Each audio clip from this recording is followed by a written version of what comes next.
Let's see, let's see. Hey there. Hello, hello.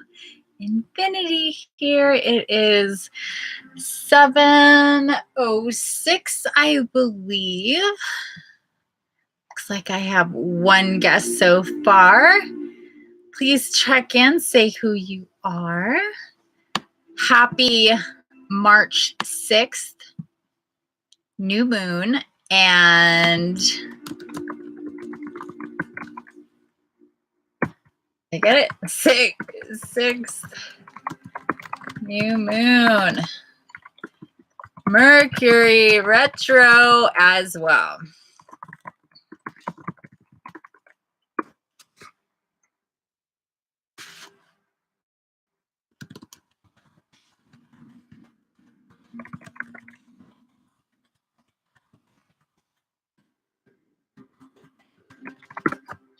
Okay, guys, so I am not going to waste a whole lot of time here tonight getting things started since it is 7:07 here in the Pacific. And, ooh, look at in full effect. Hey, guys.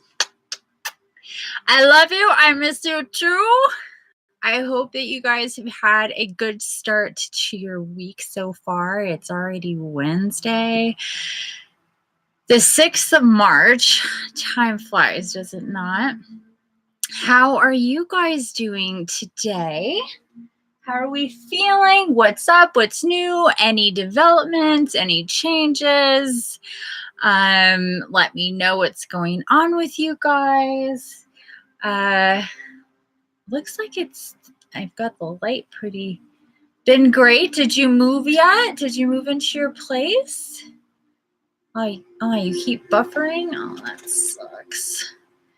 I don't think it's me. I don't have much going on here. Let me just make sure I close everything out. Gosh. Ariel's around.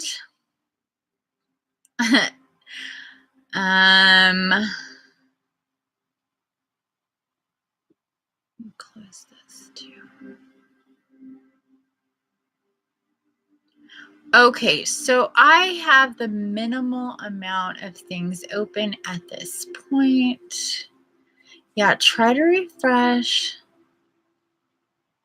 Oh, on Saturday you're moving. Okay, cool. That's actually the day that I'm supposed to be moving as well. Into another unit just kind of across the way. Oh, you got the internet hooked up. Yeah, that's kind of my question too, is I have to have my internet moved. And I'm like, am I moving Saturday? Because I'm not having them come out and move it unless I'm not going to be here. But there's stuff that needs to be done there and it's not being done. And I'm kind of worried as it is. And the reason why I'm moving is because there's mold here. And it's really starting to affect me physically. I'm coughing. I feel like I always have this hand around my throat, tingles in my throat. My eyes hurt. It feels like there's just like pressure like on the top of my eyes. It's hard to explain.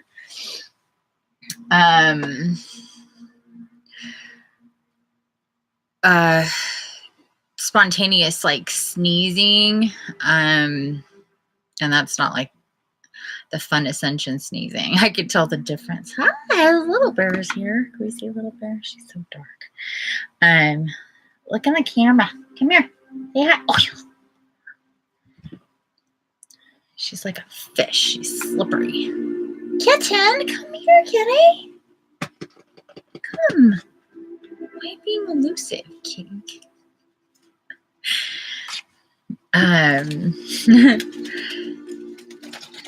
Yeah, mold is no fun and it's some real shit. And there was stuff that was supposed to be started on 2 days ago in the new place because there's like water.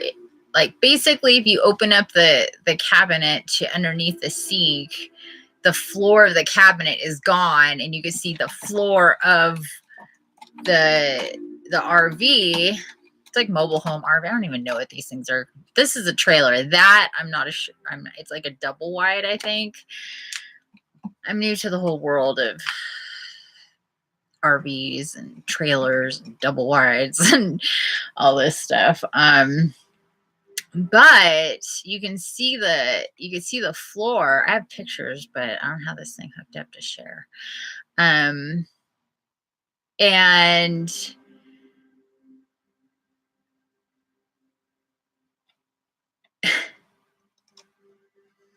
there's that foam in the corners blocking holes that were like, once it degraded to a point, I think rats started going through there through the bottom. So there's this foam there, but still rat traps. So that's off. There's obviously more going on under there, because that hasn't worked. And the story is they didn't know about any of this stuff. He didn't disclose it, which I don't know. Hi, Leslie. So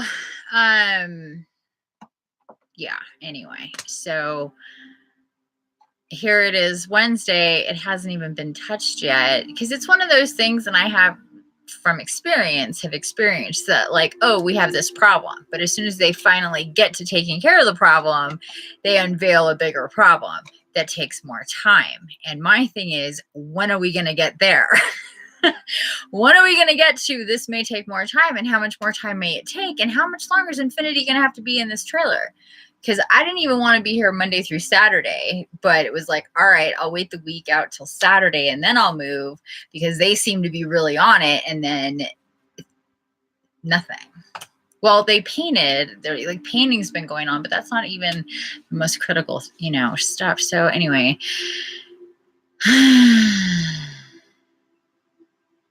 if it wasn't a health issue, and if it wasn't the fact that I don't feel good, it's starting, like, I'm feeling it in my ear. Like, it's a slow process. I wake up every morning with my head hurting. It feels like there's this pressure in my head. It just really sucks. So hopefully, I'm honestly, the way I see it now, I'll be lucky if I'm moving by the following weekend.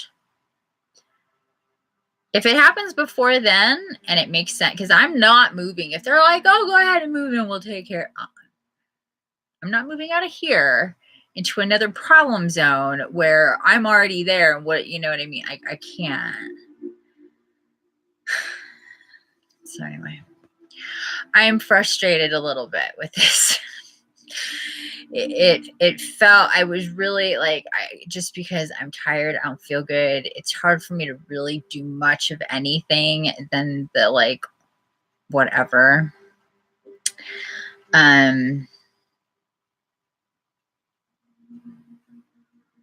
So I'm just looking forward to this getting resolved. And I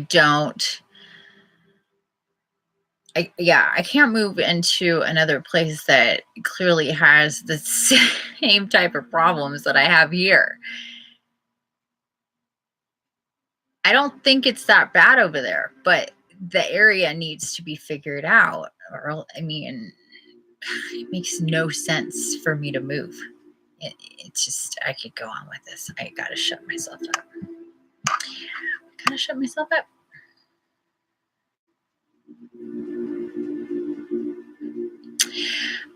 Kevin's asking, what do they have to do over there? So what they have to do is pull out that floor that's underneath of the cabinet, because it's clearly degraded to the point where it's made holes so rats can go through. And I'm not sure exactly how far it extends out.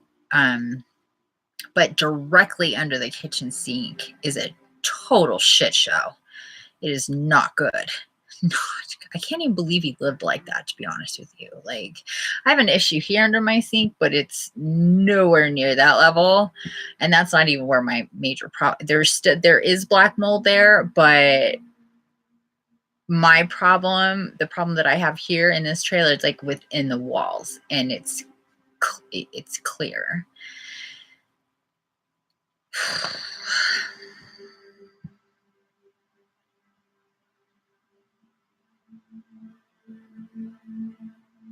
I know it's not legal, and that sucks. No, they haven't started. And that's the thing that's so frustrating to me. And when I asked today at 10, I'm like, hey, listen, not only do I need to set up my internet to get moved, and we projected Saturday on Monday, but here we are on Wednesday, and nothing has been done as far as beginning to investigate what needs to be done there, let alone doing it. Oh, I'll find out from, this was me talking to one person asking about the other person doing this. Oh, I'll find out and get back to you. Over 3 hours goes by. I never get a return call. So I asked the landlord himself to call me. And I say, hey, I don't know if you know what's going on here, but there's actual stuff that needs to be done, and I'm afraid it's not getting done. He texts me back with, he says it'll be done by tonight. And I'm like, it's 3 o'clock in the afternoon. Literally, floor needs to be ripped out. You're telling me it's going to be finished tonight?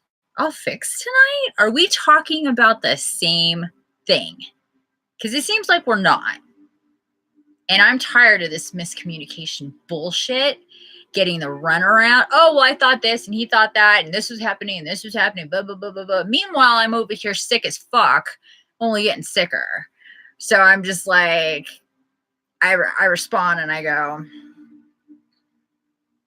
well, is he replacing everything under? Like, I don't understand. Still no response. Another hour goes by. Maybe I should send you pictures so you were on the same page, so you can see what I'm talking about that needs to be fixed and replaced before I go in there. Okay. So I go over there, I take pictures, I send them, and it's been 3 hours and I haven't heard back.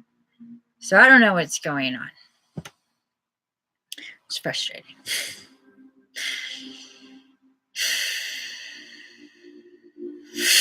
Oh, it's time anyway. To your lungs when you're breathing in mold.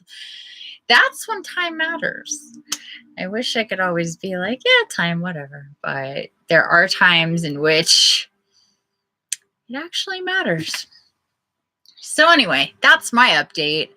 The good news is hopefully I'll be getting in there soon. There is some place to go, that it is bigger, that I will have an office space and a bedroom space and a living room space and a kitchen space. I will have a big regular size refrigerator like I haven't had for myself in like so long. I can't even tell, like a real size refrigerator, not just a little refrigerator of some sort or a piece of a big refrigerator, like a big ass refrigerator just for me. I will have a tub, although the tub really needs to be cleaned. It's I think it's actually a porcelain tub, which is weird. But I'll take it, I guess. What else? I'll be able to do yoga in there.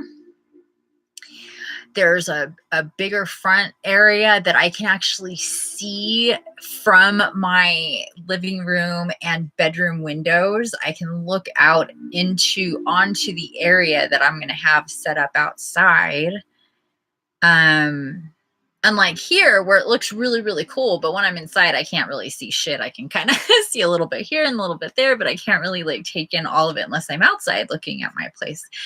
So that'll be really cool. I have 3 of my own trees right there. I have one in the front and one in the back for those of you who haven't seen my other video kind of showing people around. This house also comes with at least one cat, if not or more. So I know, Karen, you're always praying for us, and it works. It does. I know it.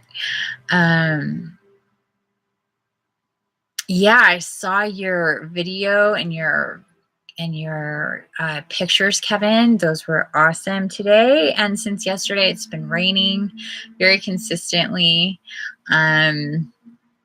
which I always love, especially for new moons when it rains. And I had so many months here where it's rained on the new moon, and it's just really, it's like extra cleansing. It's extra cleansing to the atmosphere. When we hit a new moon, we hit 0.000 on the moon percentage, and it's raining, and it's just really cool.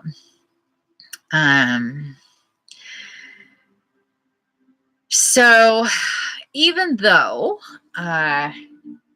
there's seems to be an imbalance to what I feel should be the urgency to make it so I can get in there, given what I'm dealing with, and that not seeming to get heard, and people not communicating with me, let me know what's going on. So aside from that, and whatever's going to take to get there, once I'm there, hopefully soon, hopefully it's can be easily projected that I can get in there no later than the following weekend, and we'll see how this goes. But anyway, once I'm there, like I said, I have you could literally fit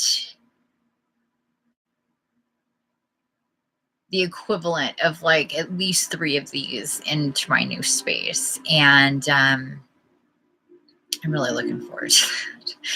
Really looking forward to a full-size bed. It actually, the guy that left, he not only left cats, he left a really nice bed. And it's been, I got the okay from the guides, and it looks good. It's a really, really nice bed. It's a full-size bed. So in the last like 2 months, I went from this much of like basically the hardest sleeping surface that I've slept on in my entire life for an extended period of time, like 1.5 years almost. I went from that to an actual twin-size bed that I have right here, a really nice one that I've only had for a couple of months because that was given to me. And we're moving on up, and as soon as we can, I'm feeling the abundance matrix, because you know what? I know once I get in there, I'm going to be able to be so much more productive. To have space to go into and go, I'm going to go to work now, and go into it's a cute little room office. It has its door to the outside. I can open up the door. And it has 2 windows, but it has light coming from actually everywhere. I can do my art in there. I can take calls, do whatever. It may be even big enough for me to set up my massage table. Because I am thinking about, now that I have this space, maybe to see some people in person for healings. I'm been kind of toying around with that since I do have this space. I put that aside because I don't need physical space and to be physically with a person or an animal to do healing. I really don't. So I can do that on a quantum level, and that's been proven. And obviously, and so I don't need to. And I just kind of went, well, it's kind of more distracting with people in front of you and blah, blah, blah. I'll just take that out of my menu. But now I may do it. I may do it again. I may have that as a part of what I'm doing. But anyway, regardless of that, I know for a fact that my ability to be more productive and have more things, you know, me being able to do things on a work basis is going to be easier and better at that. Like I've been here in this space, and things have gone down in the space that needed to go down, and I've had my, you know, whatever. And now it's like more of a, like, this was a preparation, like the training, like, I don't even know how to put it, you guys, but it just feels to me like there's so many things that are just gonna, like, boom, once I get into this new space. So I'm really looking forward to that.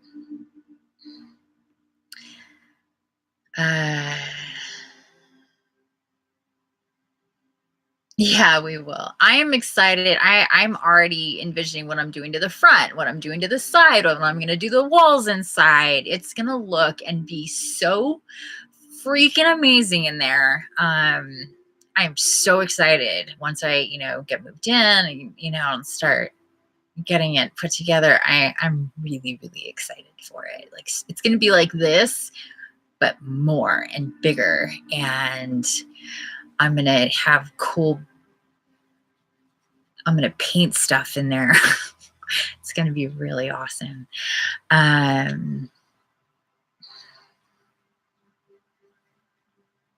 Yeah, exactly. So new times, you guys. We just went through this 3-3 portal.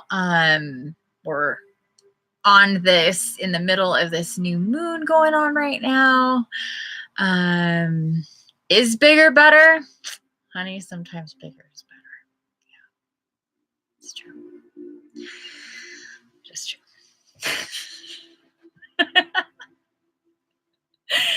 A rebirth, yes. You know what? If it does feel like a crack, like an emergence, like I can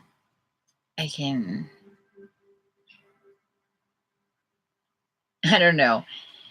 Feels like I can figure things out to a certain point where the ball can start rolling. Because it feels like right now it's just been kind of like rolling, stop, a little bit back, a little bit forward. And there's only so far it could go up to now. And now it's going to start really moving forward, not just for myself, but a lot of other people too, obviously. Okay, so with all of that said, thanks for listening to my update. I really appreciate it. I want to get into the general tarot. It is right. I want to get into the general read for the Light Body Collective, where we are going to do tarot, we are going to do oracle, and then for those that are coming in from this point forward, especially if people are here who didn't get a reading the other day, we can do a reading for you. They were going kind of long the other day, but I'm not complaining. It was really, really cool when I did the 3-3. I was actually online. I didn't add it all up, but I think I was online for the 3-3 portal the other day.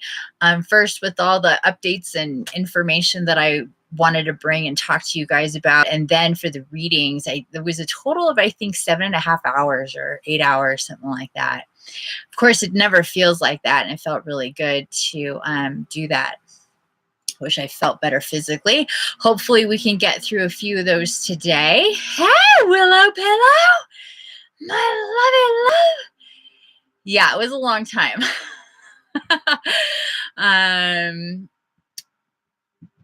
My kitty wants to play, of course. Hey, Jinx. So we got Kevin and Jinx and Karen, and hopefully Leslie's still here. We got Willow Pillow. Did I get everybody who's all here? It looks like 6 people, 3 likes. Thanks, you guys. I am going to pull out the cards now. What's going on, kitty? Is your feather stuck? Here you go, babe. Sorry if I have to get distracted here for a second. My kitty is going to be bringing me her feather for that's what she does. It's really adorable.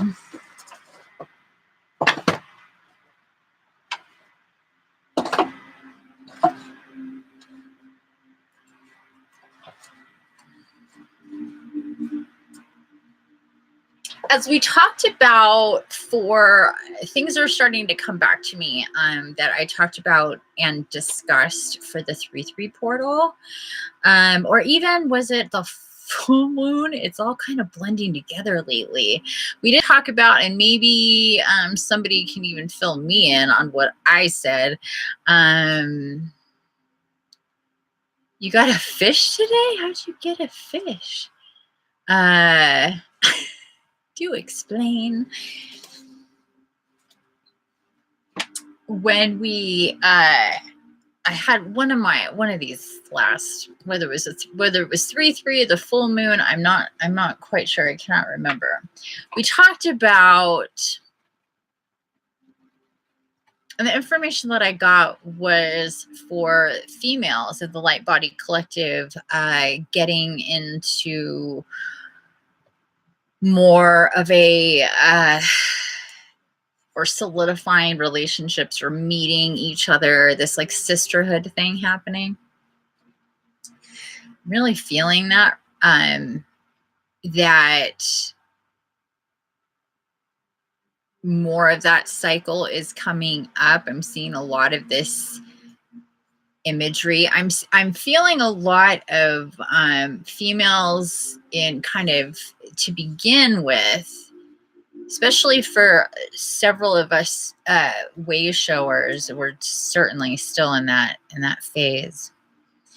First, and hey you kitten, first and second waivers, I guess you could say, is where we're at, the way shower, the Light Body Collective. So what I've been seeing kind of is this like 2 and then 3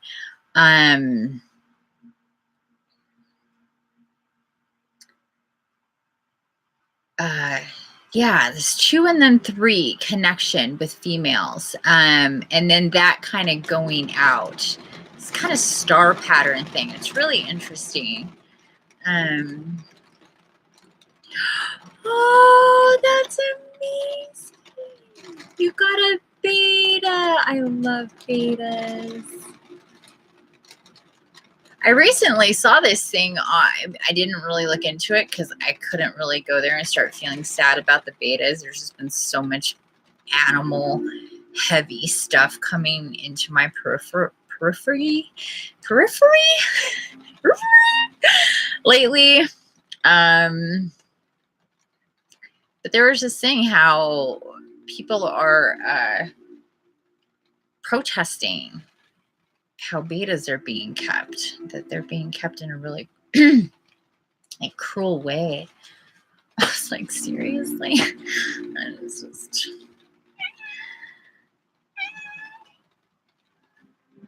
Okay, yay, Liz is here. Okay, so oh, I'm so glad you got a beta. You're gonna have to take pictures and post.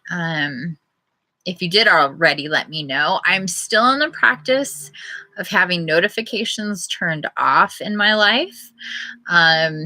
If I have my ringer on, I get a ding that I have a text message. And that's either that's like business or private. But nothing pops up on my phone. And it has been like that for several weeks now. And anybody else started doing that since I suggested it? Are you still doing it? Do you like it?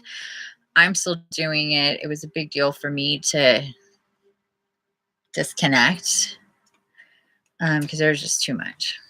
And I don't even do that much online or with apps or my phone or social media. And it was already, and that was too much for me. Just the constant, like, this is happening, this person posted, and this person had a comment, and this person, and this person, and this message, and this, it was just like, I couldn't get anything done because it was just like this constant, like, pull back to see what was going on. And bottom line was none of it was all that important.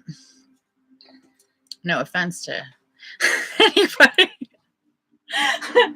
I don't mean it to sound bad or anything. I love you all, but you know what I mean.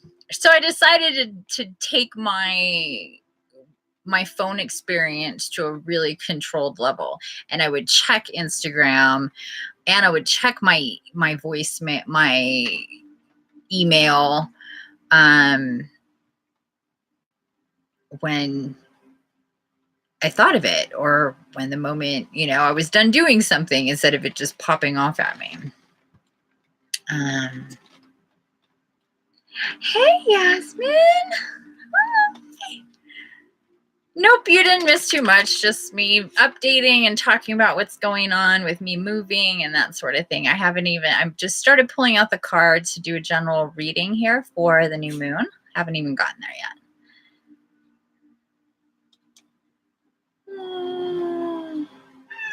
I'm happy that you just got home and this all worked out. I can't wait to see your new baby. I love fishes. I'm actually hoping that in my new place that actually I will be getting an aquarium. I just couldn't do it in here. There's just absolutely no way I could get it in here, but I've been dying to get an aquarium.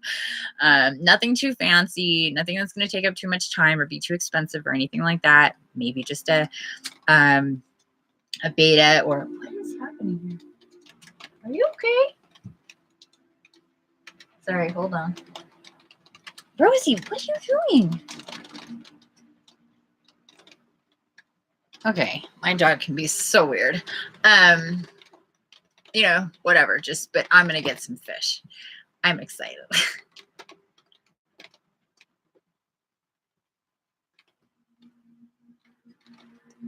My cats go fishing for food. You know what? My cats are really, really, really good about stuff. I have a bird that flies around, sits on their cat tree with them. See my birdie right here?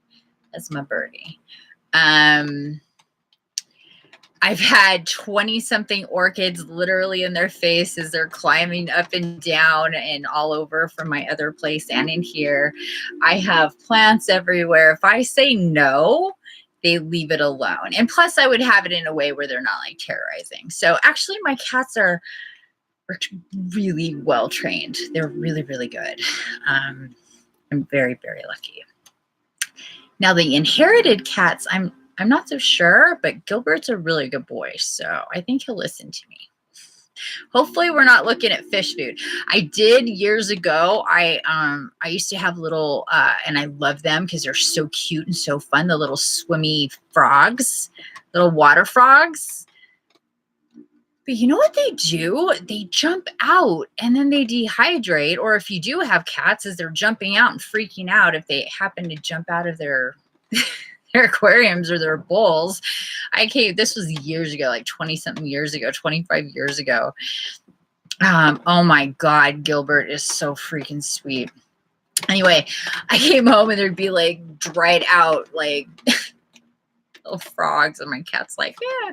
I did have this one cat that he was pretty impossible to have anything in a fish tank or aquarium with, because he would just obsess over it. So I'm hoping not to have that experience. I keep feeling the need and the pull to get an aquarium and to have fish around. When I go to my local grocery store, they have huge aquariums there, and I like to go and say hi to the fishies, and they're really interactive. And so hopefully that'll all be good. And yes, Gilbert is... he's a major love. He is a love bug. I love that kitty. Okay. So this is going to be fun. As I was pulling out the cards, you guys, yeah, that's Gilbert. The orange kitty, that's Gilbert. As I was pulling out the cards, I was told to, as soon as I touch the bag where these are, and these are the Fae Oracle, the Fairy Oracle. I was told that we were going to use those. As you guys know, if you've been around, they don't get pulled out all that often. Are you up or down? What are you doing, doggy? So we will get to that.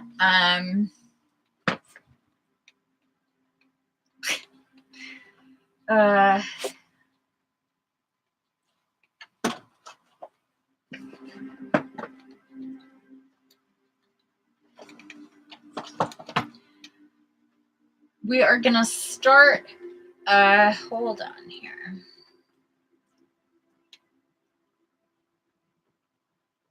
We're going to start with the Archangel Oracle, and then we're going to go to the Tarot. And again, this is for a general. What I'm going to do right now is a general reading for the Light Body Collective. And we'll see what we get. Okay.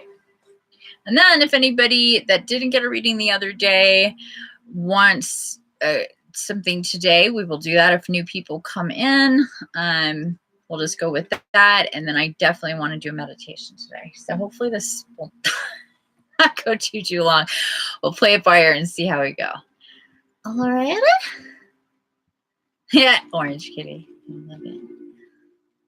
Okay. I have to do this feather thing with my cat because she's staring at me, and this is her thing.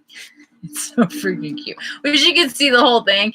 It is really cute. She brings it. She does this thing. She runs away. She hides, and then I tease her with it, and then I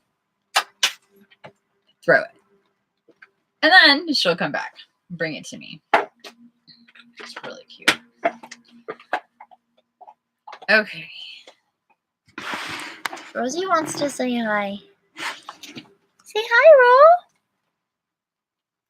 Say hi.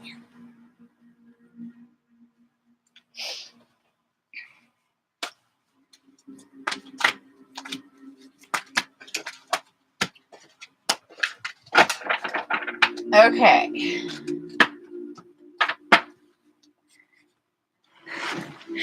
Maybe I should get her a chewy. She needs a chewy. You bring me that feather. You're such a good girl. Look at you. You're such a good girl.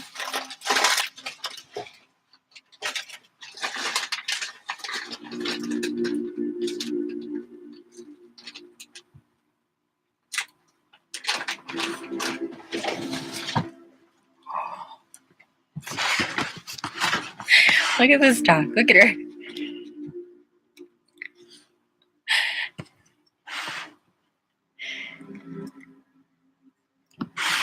She loves those things. She absolutely loves those things. Okay. So she'll be cool. I think Peyton and I are getting a dog. Oh, that's amazing. Yay. Dog or a kitty. Or both. Okay, so we're going to do the Archangel Oracle.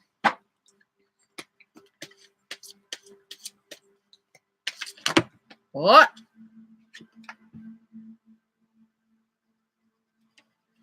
Poked right out. Indigo and Crystal Children. Archangel Metatron, you have a bond with children. In particular, you can help children who are sensitive. Oh, that's a great card. Okay, I'm going to keep pulling. I'm not going. They're telling me to keep going, not stop here yet. Oh, oh, oh.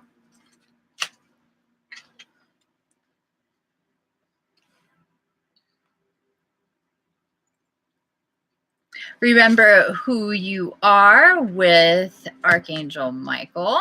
You are a powerful, loving, and creative child of God. You are very loved. So first two cards we have here talking literally the words children and child. I'm hearing just right off the bat here, you guys, we're entering this phase with this new moon where we may be dealing with two things here.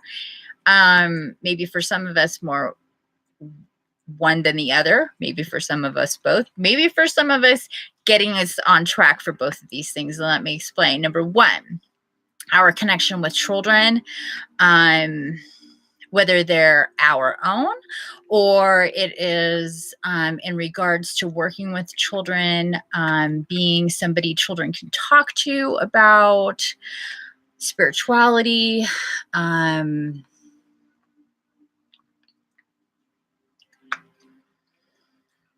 There's a good amount of children who are, and I'm talking even small children, young children who are in a place that is really, really weird. Some of them, a lot of them being a lot more aware of what's going on within the depths of our reality, more so than their own parents, and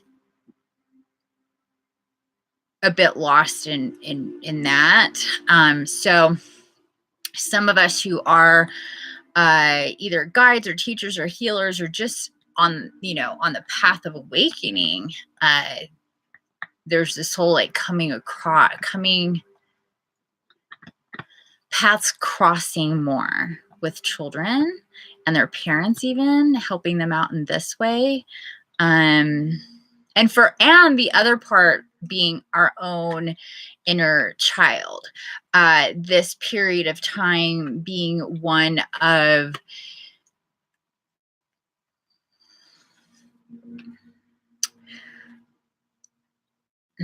how should I put it? Like the visions that I'm getting is being able to go back to the different times of our childhood where maybe different traumatic events happened or realizations happened, or I'm hearing specifically for like abandonment and trust issues. This could be centered around people whose families separated as well, and the time period and the things that followed that, and working on just everything associated with that and how it may still affect us to this day, and how it could affect us going forward in our own relationships. Now, like I said, so this could be several layers. It could be actual children in your life, your own children you come in contact with, or your own inner child, and healing old wounds energetically. And we've really come into a space now where a lot of the spiritual community, we understand you don't need to go, and you shouldn't actually. The whole idea of revisiting and talking about the same things as current psychotherapy would have people do just really keeps infusing these traumas with energy. And what needs to be done is the traumatic event, the person, the situation, whatever, it needs to be acknowledged, needs to be loved, needs to be released. If you've had a healing with me, you know that this is how we talk about stuff. We don't come at anything in an aggressive way. Doesn't matter what type of energy we're dealing with. It's always about acknowledgement of the energy. It's there for a reason. If it hasn't left yet, it's there for a reason. And it will sometimes be resistant because why? It is protecting you, and that's what its job is to do.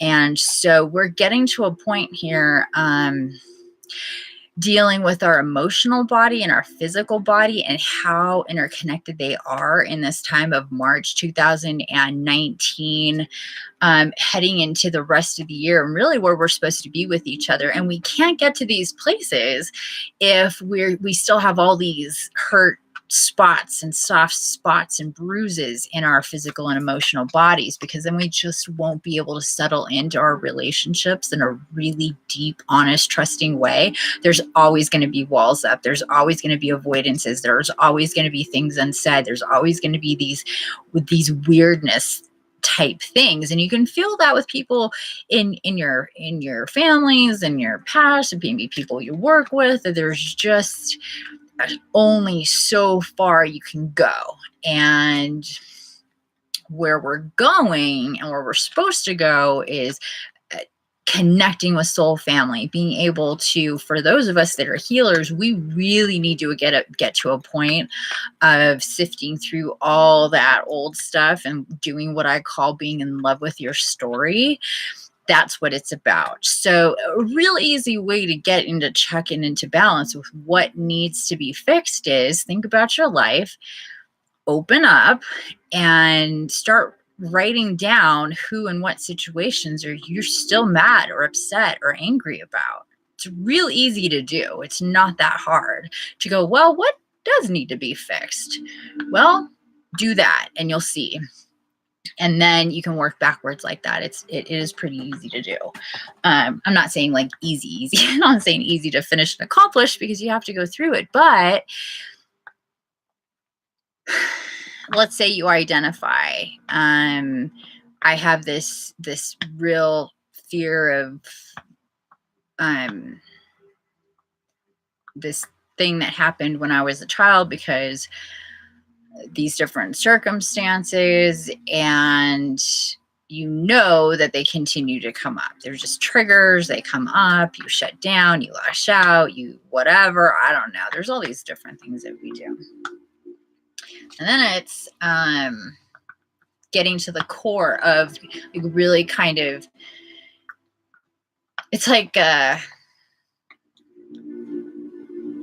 life regression, but it's current life regression, and getting and just taking yourself to that and talking that energy away from your physical body and your emotional body and your spiritual body, and literally letting it go. Like, set it free, birdie, and you can feel it leaving. That is true healing, true transmutation. Having the intent to do it and telling your bodies to do that is what needs to be done. So anyway, also getting into alignment with this like whole remembering who you are. This has been a theme. This card came up not last time, but the time before, I believe. So anybody have any questions about any and all of that fat mouthful I just unloaded in regards to this whole child thing? Anybody?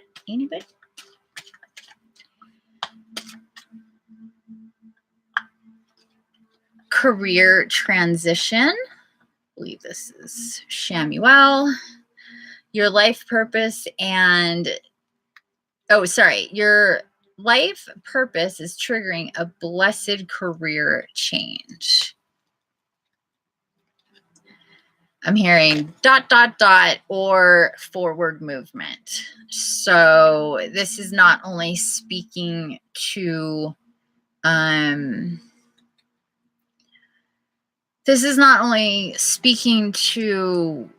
something new that hasn't come up yet. This could be speaking to new as in progress, more of what you've already begun or having ideas of beginning, or you've started it and it's been slow, like yours truly. That's a perfect example.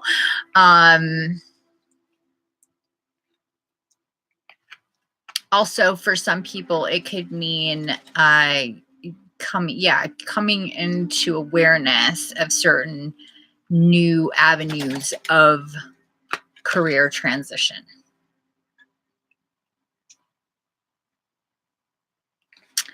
So there's that. Very informative. Thanks. Steps forward. Yes, you're welcome. Okay. Do a little bit more here. See what we can.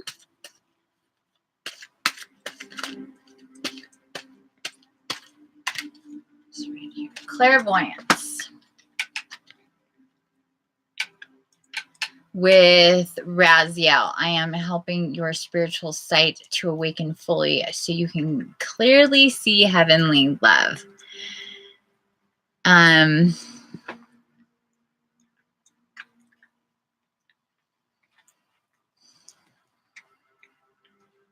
Okay, so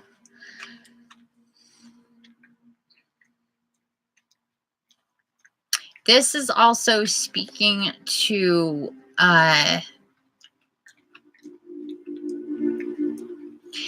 that's also speaking to, again, the theme of astral, whether it's meditation, whether it's dream time.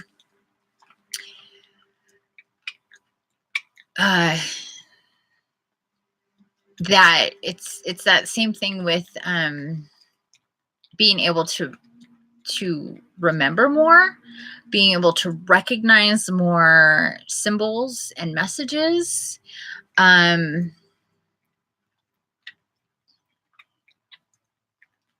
For those of us who are partaking in the facet, let me say this right, the way that they're showing me. Okay. For those of us who are employing the facet, the idea of the key is to create, and creation being a big part of our spirituality and leveling up, and people who really understand that and don't allow themselves to be pulled from that. So for people who are really stepping into that, and I guess you get,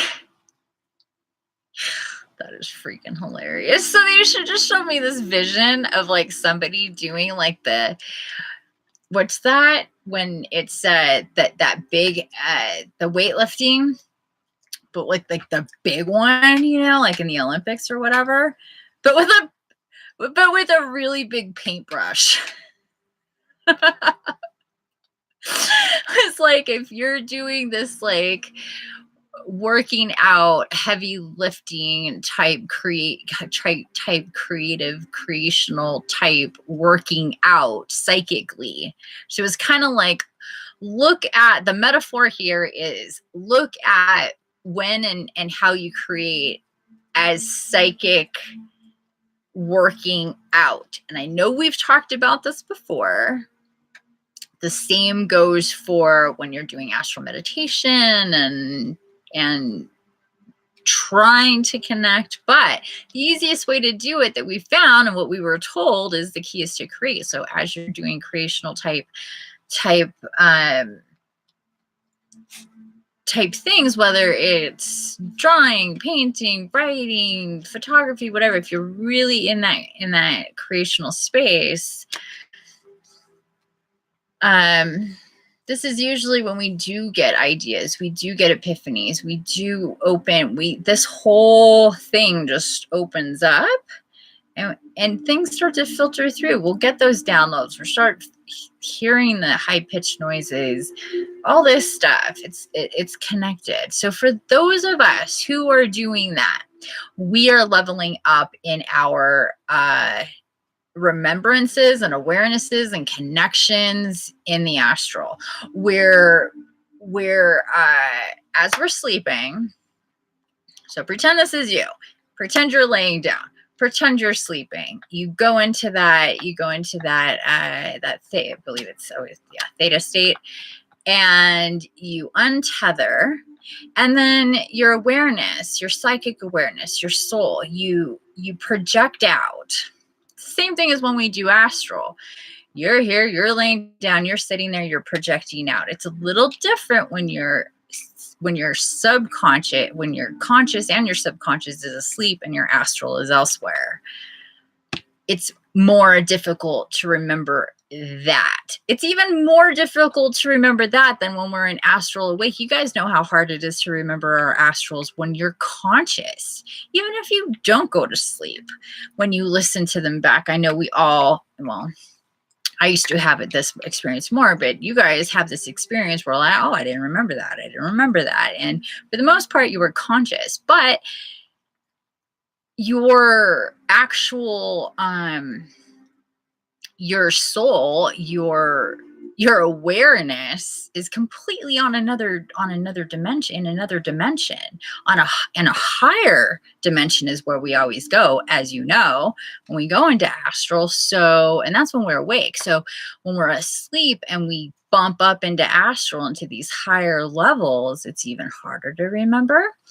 But again, for those of us who have been working out, it's getting easier and easier to remember. We're waking up with knowledge, with themes, with ideas, with motivations, with all sorts of things that we didn't go to sleep with. For some of us, we're changing physically. because of the work we're doing in our astral, like literally matrix style working out in astral, it changing your physical body. That is a thing. It's real. It's happened to me. And I became aware of that about a year ago.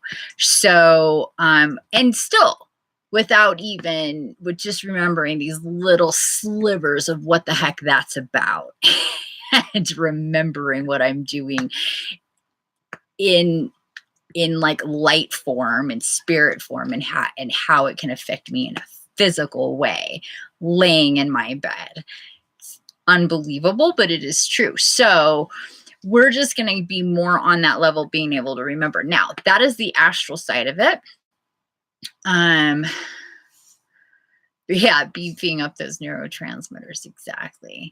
Using them to their, capacity. So, and then just in our awake state, being able to receive, having our, those etheric antenna, just receive and feeling,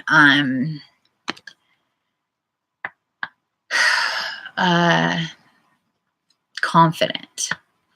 Confident is being confident in your clairvoyance and these abilities as they awaken more and more as you come into them. Just that awareness, just being more confident in that is going to happen more. So these two things, they play off of each other. Okay, so this is it for Archangel Oracle. We have connections with indigo crystal children. We could take that at face value. Again, remember what I said about children, your own child, children, possibly children at large, and your inner child. We just went over clairvoyance, career transition. So things moving up, getting bigger, having more momentum, feeling like we have more direction and more space in which to get to where we've been feeling like we need to go, but just not really knowing how to get there. We're getting more of that energy coming in to be able to take care of this stuff. Oh, and remember who we truly are. Divine soul being in a human body, just trying to figure it out. That's what you are.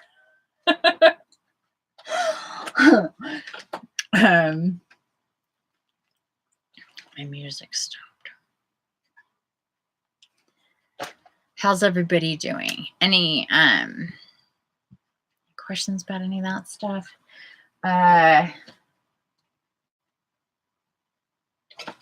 Then we are going to. My Wix site is fast. How fast? Turbo fast. Like Captain Marvel. The fastest, the strongest. Bless you. Powerful.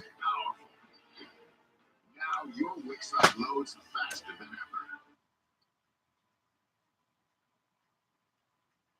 ever. Okay, they're telling me to pick I'm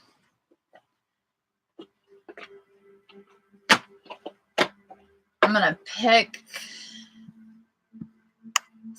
3 matrix abundance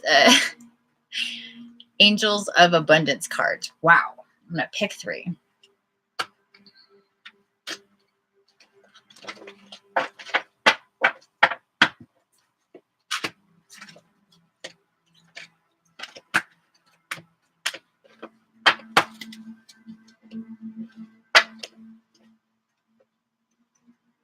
Okay, so I'm making 3 piles of cards here. And I'm just going to pick from the top what I'm being told. What do we get? Face your financial fears. Detox your friendships. Conscious consumer. Pretty sure we've seen all of these before. Let me see if anything, well, let me read these real quick and then we'll see if anything stands out. Where's my notes? Oh no. Oh, there. Just chilling, listening to all your very deep, true info. Oh, you're so cute. Thank you. Okay, so face your financial fears. When you're honest with yourself about fears of success or failure, they can no longer control you. Be free of hidden fears by exposing them to the light of awareness, and you'll realize that you, in fact, have nothing to fear, and that every successful person has struggled with and released these self-doubts.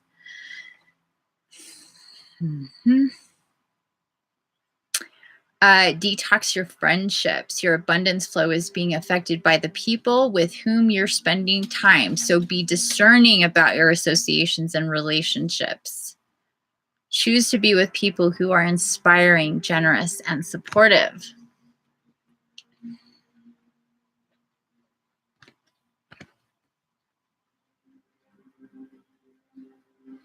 Okay. And conscious consumer. You have the power to heal and help the world with your decision to buy only products and services that are ethical and environmentally friendly. As a conscious consumer, you choose to invest in fair trade and organic goods. You live simply and you purchase only that which you need.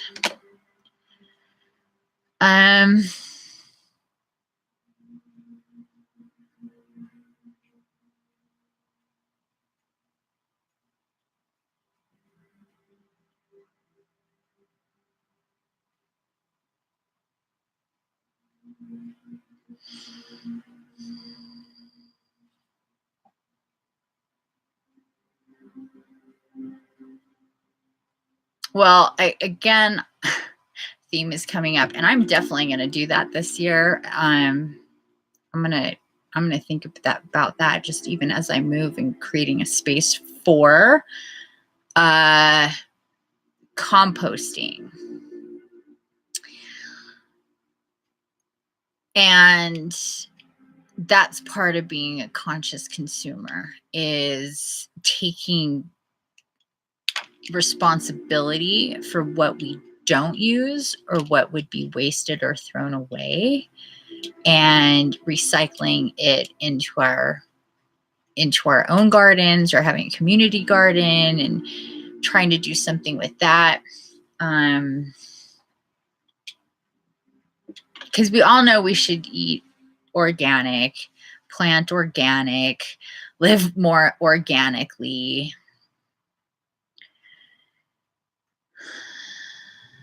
These two are okay.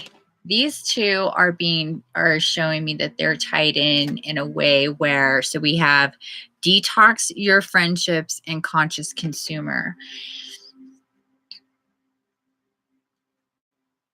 You want to start getting more conscious about what you're consuming in your environment. So cleaning products, lotions, creams, shampoos, conditioners, makeup, deodorants, your microwaves, your cleaning supplies that you put anywhere in your environment, what you put on your animals, how you handle any kind of consumption in your environment. So this whole like detox your friendships is very true. Please, we don't want to take away from like detoxing people out of our lives. But the message that they're also showing me is this: people really need to get on a more conscious level about not only what they're eating, what they're consuming, and all the poisons and the crap that can be in that stuff, but also to take it to another level if you haven't yet done so. So that again means anything you're putting on your body at any point of the day. So think about your chapsticks, your lip glosses, your deodorant, your shampoo, your conditioner, your soaps, your body washes, all that stuff. I myself am really minimal on on my makeup. I use super natural soaps. I don't use deodorant, and I haven't for years. The lymph nodes that you have in your armpits are super susceptible to the chemicals that are in antiperspirants and deodorants, and this is how a lot of people get really sick. So I stopped using that stuff a couple years ago, and you have to take care of the smelly another way. Number one, I think that we're meant to have have a certain amount of our own flavor lingering around us. It's just how we're kind of meant. We're also meant to be clean. We're meant to use essential oils and things like this. I use mint. So anyway, without getting too far off on that, you really need to think about, yes, fluoride toothpaste, absolutely. So that you're not using fluoride toothpaste, that you're using something more natural if you can. Now there's this charcoal stuff that's on the market that's amazing. So if you can get yourself some charcoal type toothpaste, the water that you're drinking, just all of this stuff. Just think about all of this stuff and look at the ingredients. And it's the same as if you're eating it, if you're putting it on your body, if it's in your environment, if you're using bleach with all of your, laundry, if, what kind of laundry detergents are you using? Just all of it. People really need to start thinking about that more.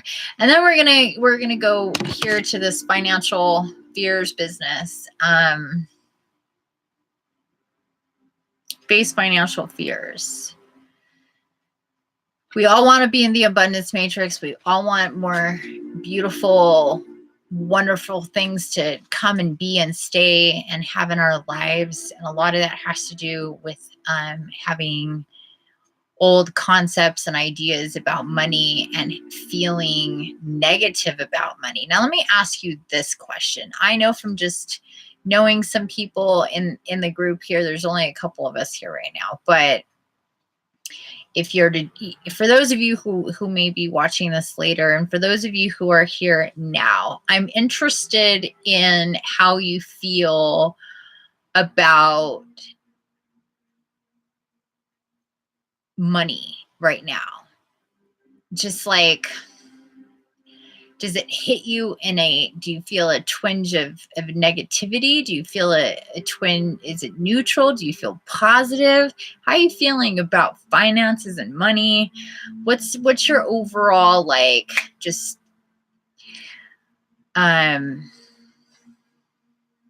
did it change at all recently in these last few months? Do you have a different disposition about it? Has anything changed there? I'm hoping that the answer is yes, that it has. Because I think the theme for a lot of us is we hate money, we don't like money, money sucks.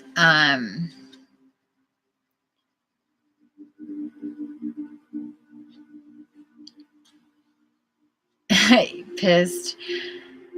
Yeah.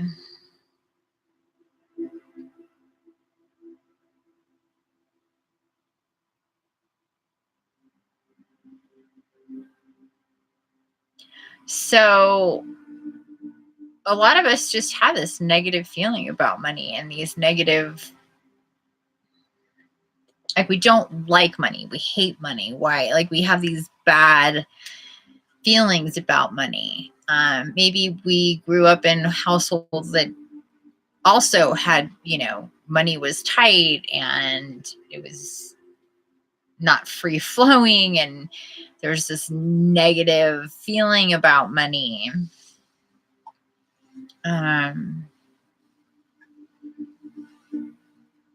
I know you find money everywhere. There you go. I love that. for myself, it's been a really big deal to push this wall down and just blow it to pieces and step on top of it and conquer it and say, I own you. And just settle and settle and settle and settle into that. I'm not saying it's all perfect yet. Trust me, I'm not. But I've definitely made a lot of progress. I've definitely changed my initial vibration of money from a negative charge to a positive charge. I can feel that inside of me. I can see and feel it around me. I've attracted into my life abundance in many ways, not just financially or you know, in terms of what money means, but there's a whole different vibe there now for me personally. That it's like, oh, this is a perfect visual that they're showing me. It's literally like that abundance money train, feeling good. Everything's like, just imagine they're like showing me this, like, oh, that looks really bitchin' actually. I want to get on this train. So they're showing me this like lit up golden train with just like rainbow effervescence just coming off of it. There's just like music and party and everybody's happy, and you can see through the window this, like, as you're like walking up this platform, there's like everybody's inside just having a good time and smiling, and nobody's wanting for anything, and everybody's got everything that they want, and you're in there. It's like, there I am right there. I can see myself on the train. This is what they're showing me. Like, we're already there. We just have to get in resonance with where we're already at in this type of super high vibe. Nothing is in the way of this like golden train having like literally like it's pretty rad. And you're like, wait, I don't need to get there. I'm already there. And realizing that what's holding us back in financial ways of being able for the like floodgates to open up and the many different ways that money can come to us, being able to come to us is really a mindset. Yeah, rich stuff. And it's just this visual of that, and just like awakening to the matrix, just like awakening to other realities. It's just another kind of level of awareness and really feeling in that vibration and just catching up to that train. Like, wait for me.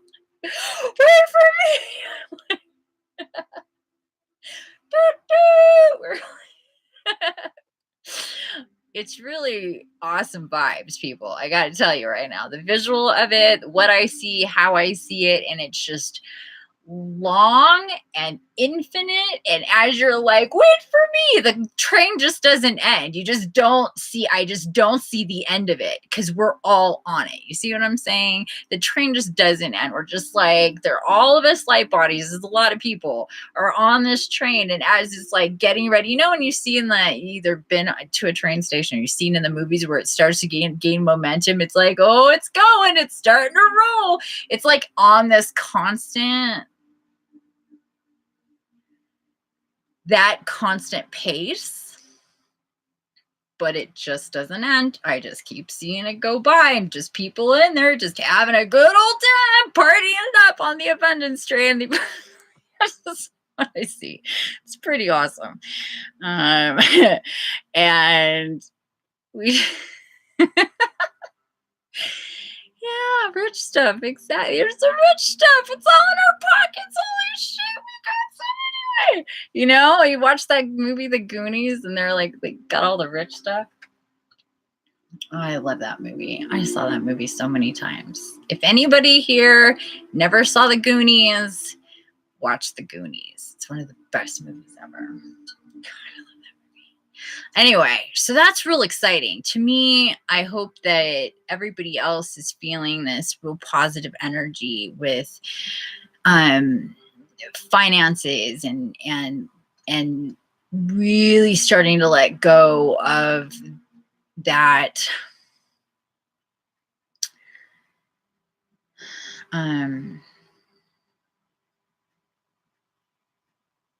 resignation, the idea that this is what it is or this is the way it is. The struggle is just going to be the struggle financially because it's bullshit and not true. We just need to figure out what it is for each of us individually that gets us on that train, but we're already on that train. You know what I mean? So like in this human moment, this human level where we are, if we're not already there and full on, like the money is just here right now, we're not feeling a lack.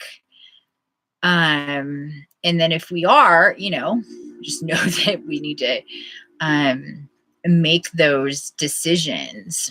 And it's all connected. All the stuff like I talked about before, the creativity, the astral, the clairvoyance, all of this stuff.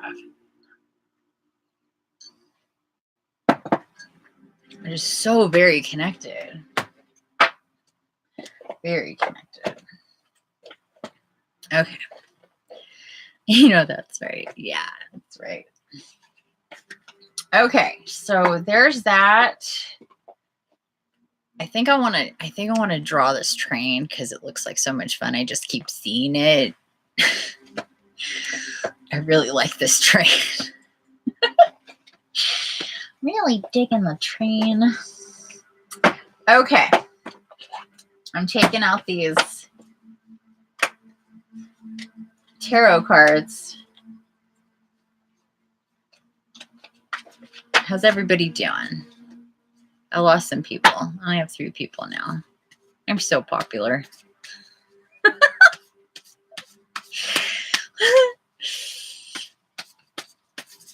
It's hilarious. So we have the Wild Unknown Tarot here. We are gonna see what we get. Information for the new moon cycle. So this is new moon cycle for the Light Body Collective.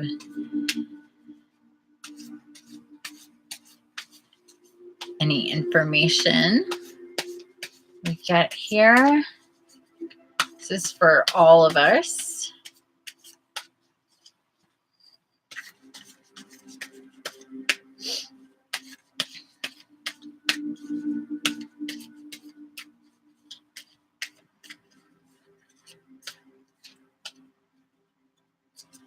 Okay. 10 of Pentacles. Usually meaning and signifying to me, portal, definitely new times, coming together. And with this particular card, I always feel a real sense that it's like not only a portal, not only coming together, but healing through that in a really, really big way. And this feels like the theme of what we've talked about before. Also, I'm getting this sense of, again, with the children aspect, really reaching out to children, children reaching out to us, opening up,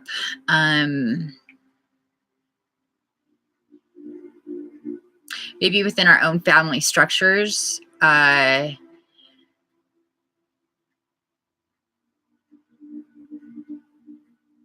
within our own familiar family structure. So this means your actual family, or very close people in your life that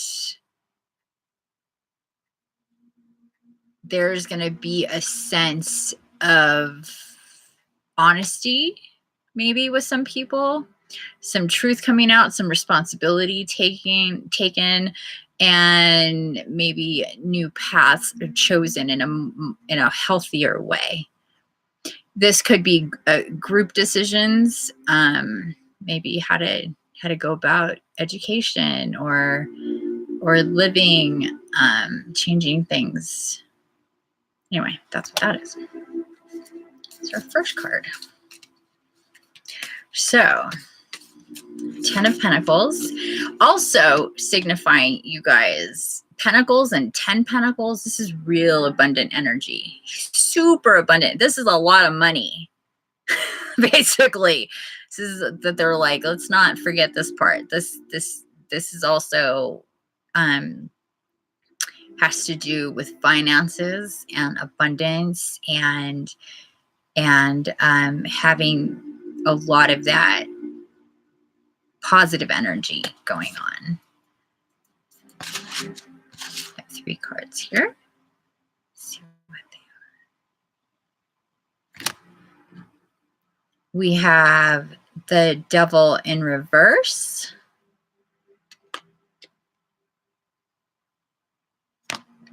That's the 15th card in the Major Arcana. We have the 8 of Swords. And we have the 5, 6, 7 of Swords, right? So the 7 and the 8 of Swords. And the Devil in reverse. I like it.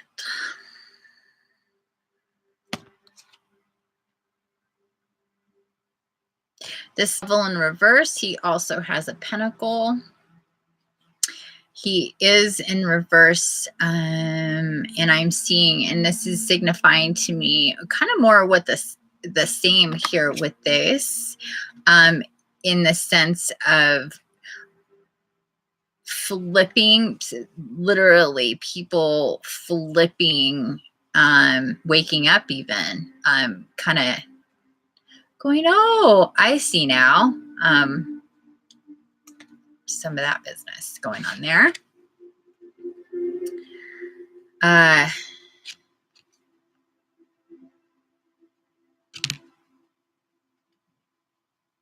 Yeah.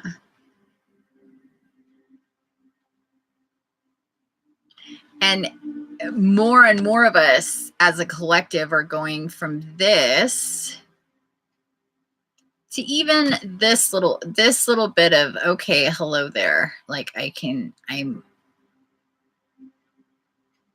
at a point here where I can start to see outside of myself, but also inside at the same time, putting it together.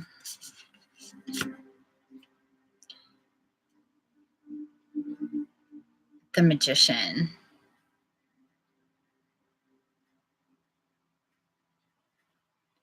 And balance. I'm feeling this is showing this like dark light thing going on here. I'm feeling with this new moon, what this is showing us is more balance in our lives, more balance even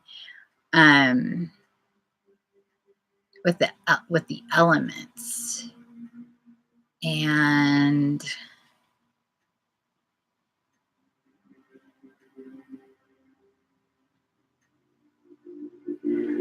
a real sense and feeling of optimism and looking forward that many of us have been longing for, but haven't had the actual tangibles to be able to feel it and have that energy behind it and really fuel it like we are going to now. And again, Pentacle, front and center, holding on to it. These connections, these, I'm feeling real galactic energy with this as well. real galactic energy with this. Anybody else on board with that here with this portal card? With, I mean, this, I know this is the Ten of Pentacles. At different times, I feel different things with these cards. And this card right now, and just this energy and the way that I'm feeling this, just feels very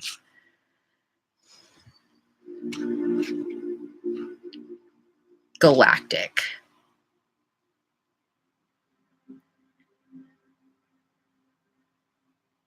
This is even feeling to me like that pentacle in the center is Gaia, and the pentacles all around Gaia are our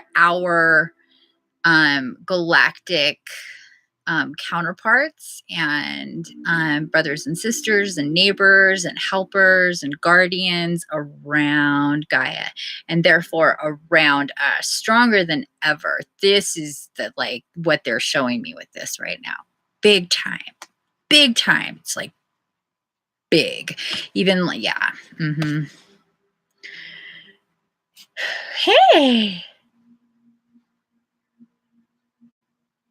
You've made a terrible discovery. Oh no. Hopefully it's not that bad.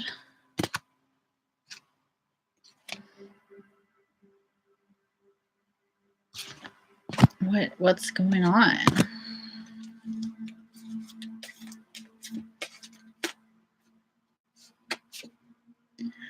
And Seven of Pentacles.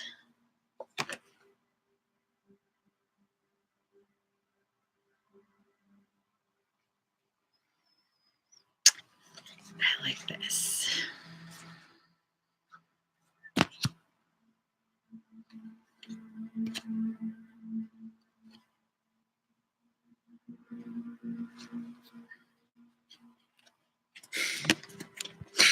You're so silly. Your hair is thinning.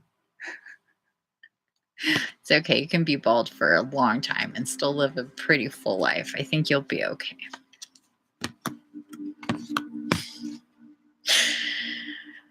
Seven of Pentacles. It's been nice knowing you, sort of. Knowing you.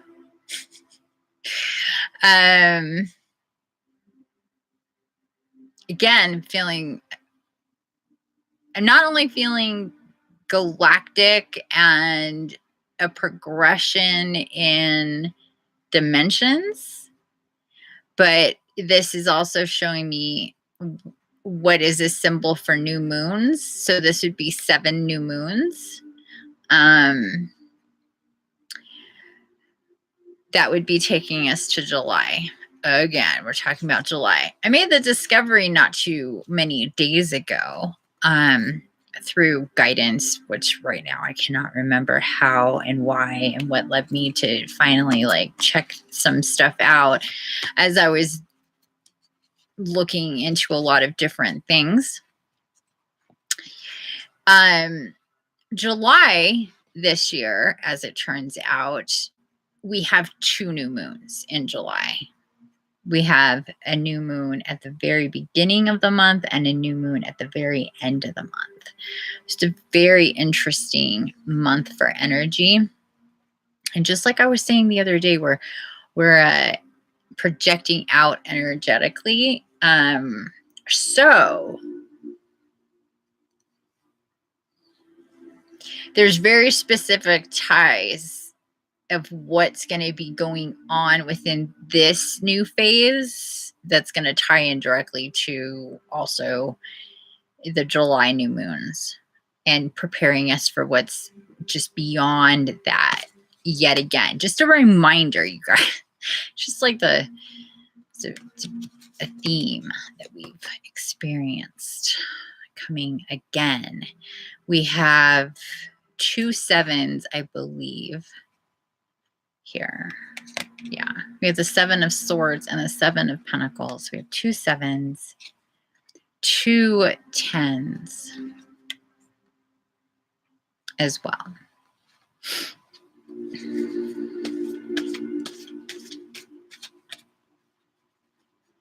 Okay. I'm going to do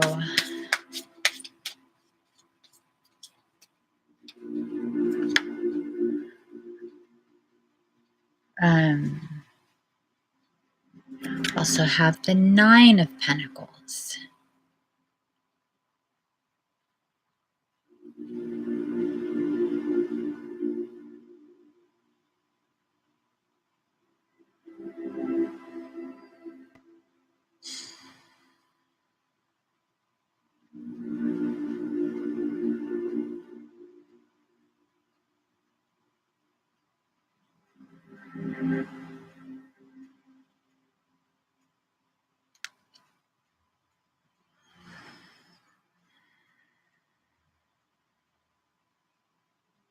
I'm feeling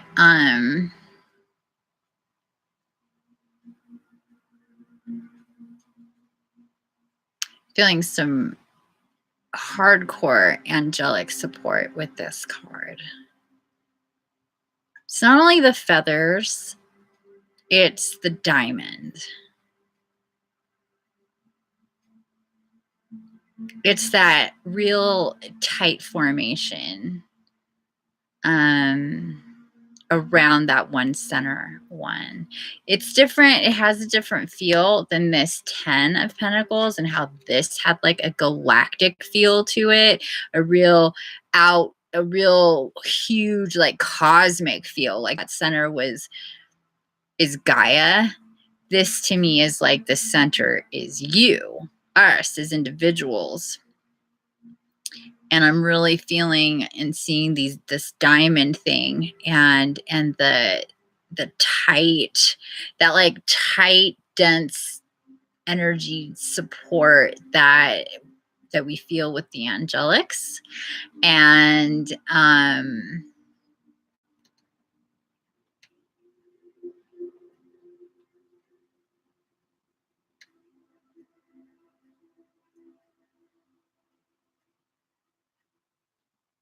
And there's a lot of X's going on here. I'm feeling a lot of X's.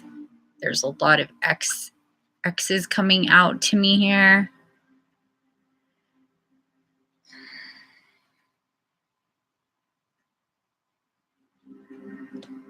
It's on your back. You want that picture of that diamond on your back.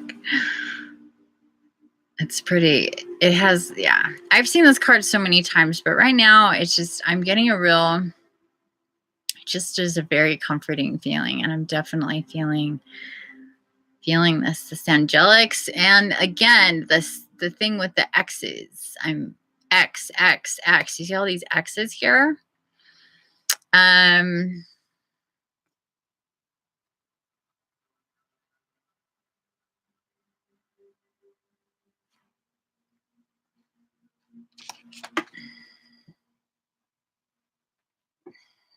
Yeah. Okay. So what they're wanting me to tell you guys is, yeah, you're back, is to lean in to your connections with the archangels, with the angels, guardian angels, dragons, anything of angelic that you're feeling and you know that you have a connection with here, as well as our galactics.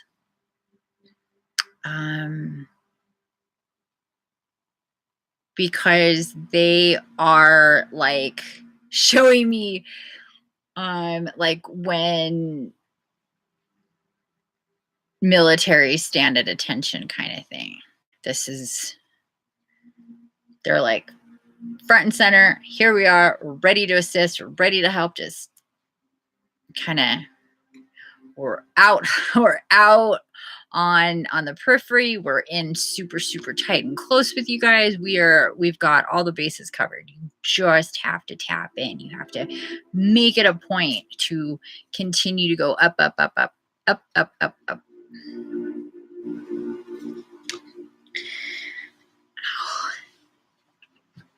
Archangel who? Sachiel? What that says? Oh, my glasses on. Sachiel. I don't know Sachiel. I like that. I said it? I said it? I don't remember saying that. What did I say?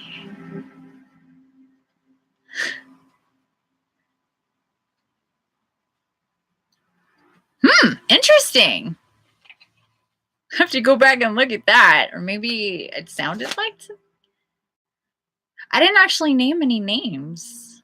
I just said archangels and guardian angels and I don't know what I said. That's weird. Anyway,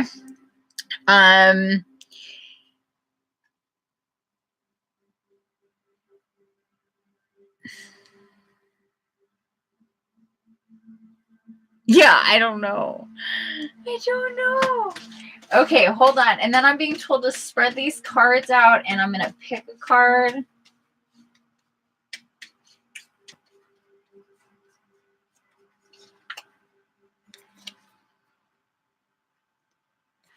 This is the Six of Wands.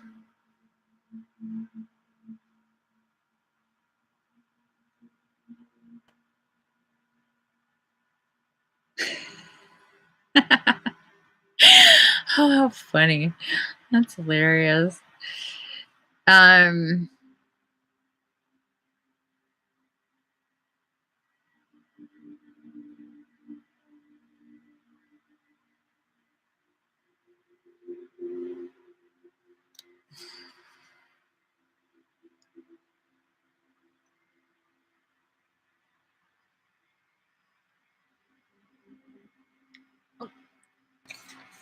I can't wait to go back, and I don't know how I said that, and I have no that's possible. It's definite. I just don't have a conscious awareness that I said it at all. So if that came out, then, and that is an actual archangel that I'm just not remembering right now. I'm in love with this entire thing. I'm glad that you caught it. And if water, wealth, and success, you gotta be shitting me. It's amazing. And then look at what comes out. This blue, this image of a blue, these blue wings, water, and that's like this flowy kind of going. See, when it's like going down, I'm feeling this water energy, you know, like more than it like flying up. This came out like this.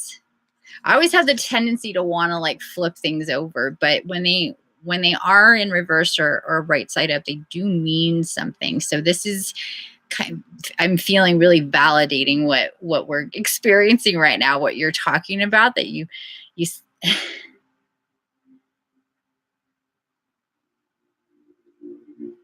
oh my God, that is so weird. That's okay. Sachiel.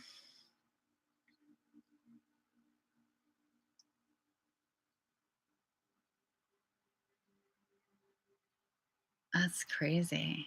I love it. Hey there.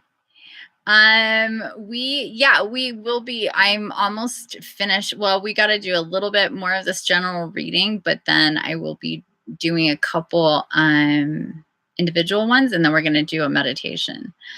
But anyway, this definitely to me is validating what just happened, what you're talking about here with this energy that you said, that I said, that I don't remember saying.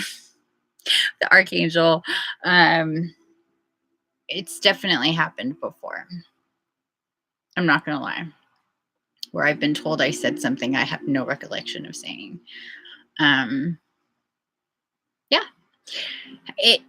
Things can pop through as a channel, you know, and sometimes you're conscious of it and sometimes you're not. So there we go.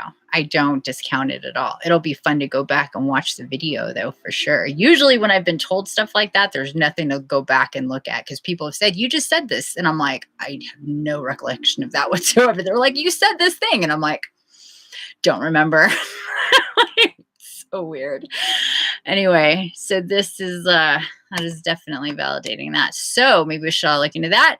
Point is, we just got done feeling this and really feeling this hardcore energy with the angelics, and really feeling that support not only just across the board, but specifically financially, specifically.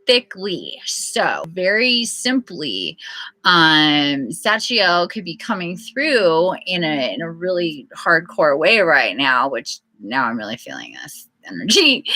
It's really intense. It's really fucking hot.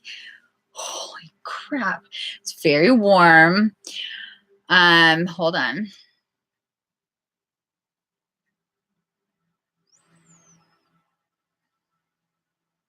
Okay, so Sachiel is saying not many people have known or heard of me.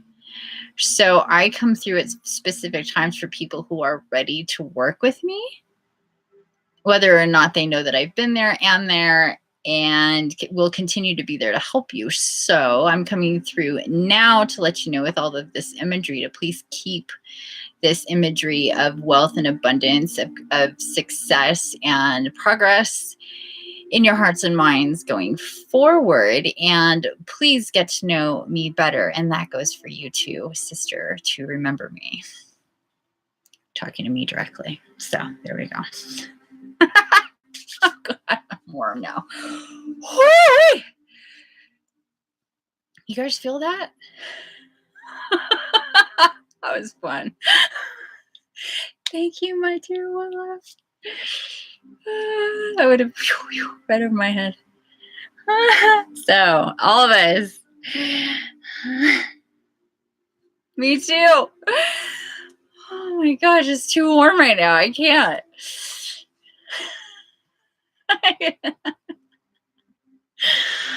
I got the giggles. I can't help it. Oh my goodness. And they tapped in like that. It's just like, wow. That was amazing. Oh my God. So yeah, you see all this with the, I'm like, pentacles, and this reversal with the devil, and yeah.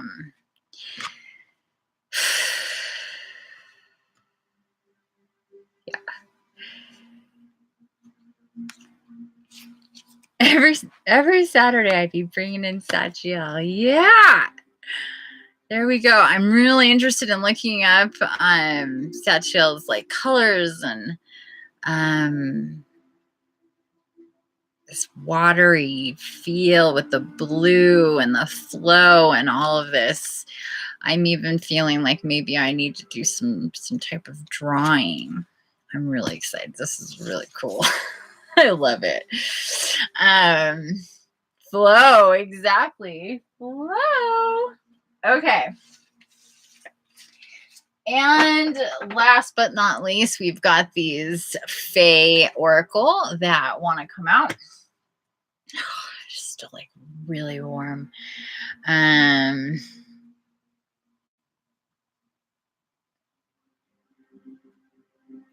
Yeah, no, I will do a reading for you, Ashley. So I keep squinting because I wear glasses, but I'm not wearing them right now. However, I do need to get some of these. I do need to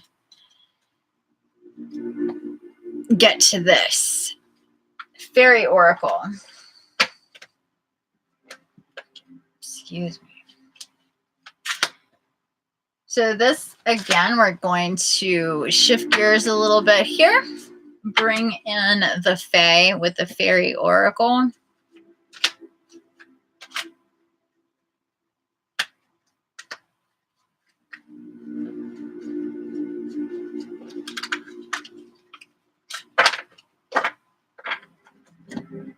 Again, this is general information for the Light Body Collective for the new moon cycle and period. Chewy.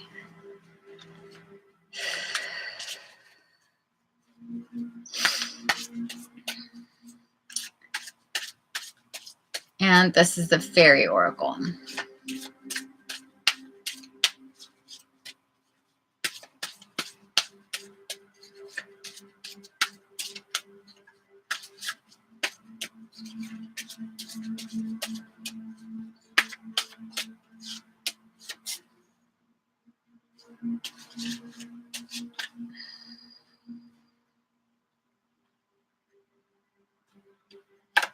Penelope Dreamweaver.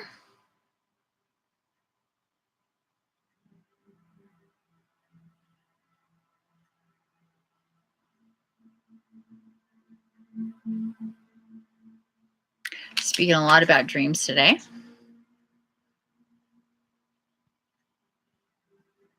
You're welcome, Ashley. So hang tight. I find that anybody that's guided to me, not only for, you maybe individually, but the information that comes through is for whoever's present and to watch in the future, and might definitely speak to you. I just had a couple of cards, or a few cards drop. Let's see what we got here.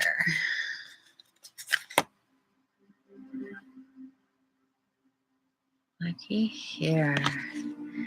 We have the Sage. Card number 19.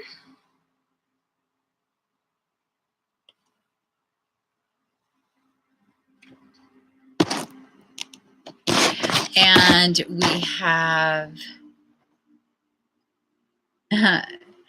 the fairy who was kissed by the pixies.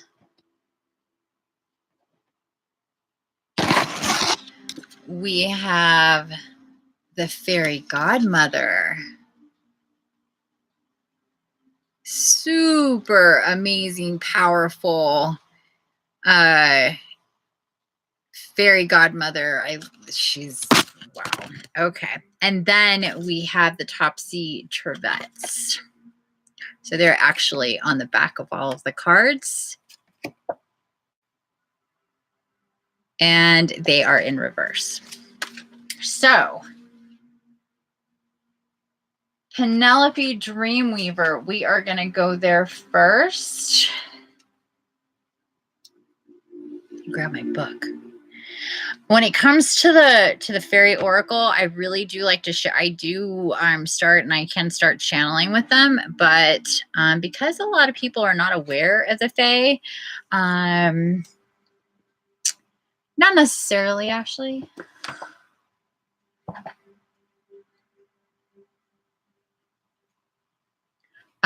Okay, so straight to it. So because a lot of people aren't aware of the fae, the fairy in general, I like to read, and I like people to just understand that. If I get additional information past that, then awesome, and I usually do. Okay, so this is for the Penelope Dreamweaver card. Card number 28 in the Fae Oracle. She's beautiful. Okay. So, Penelope Dreamweaver, inspiration, magical dreams, and visions. Weaver of dreams, bringer of visions, muse of artistic impression or inspiration. Penelope weaves tapestries in the mind with threads of light, color, and sound.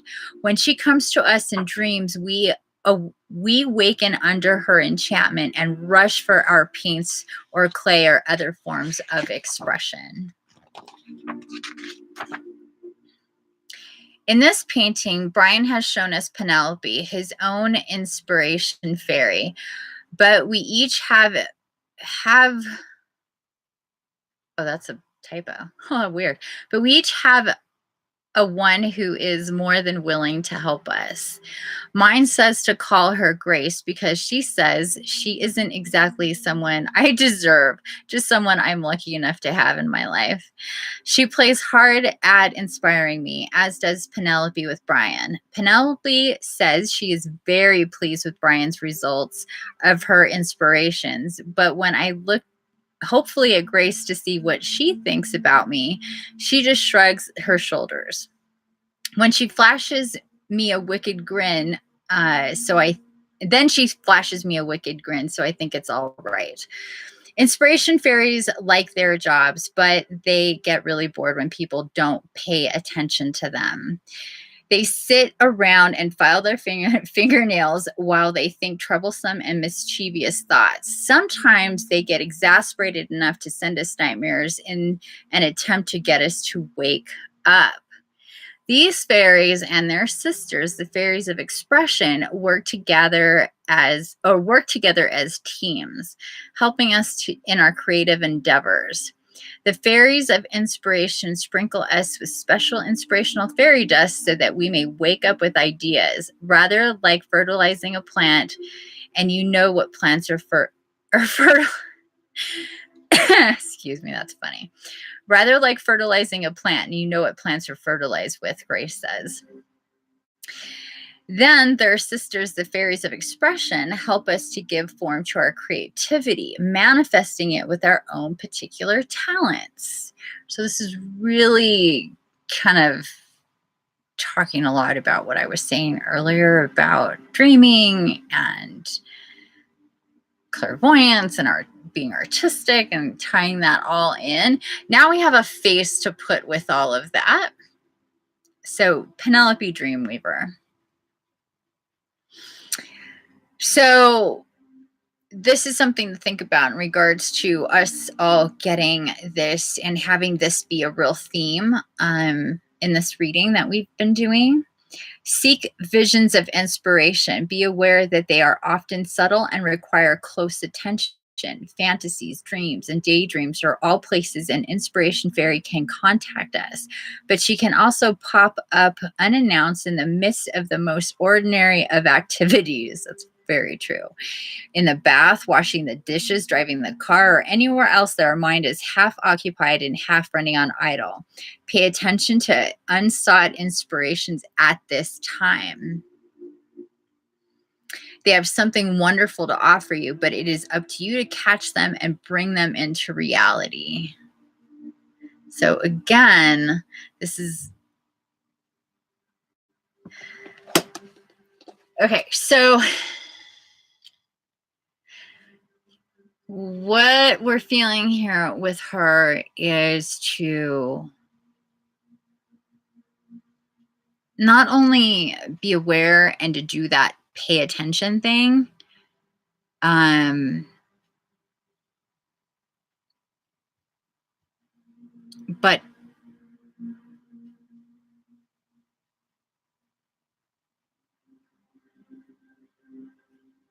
to be even more conscious of how this process works and how to work with somebody like Penelope, crossing over from conscious, subconscious, dream, and wake state, and in those ordinary type, what I call waking,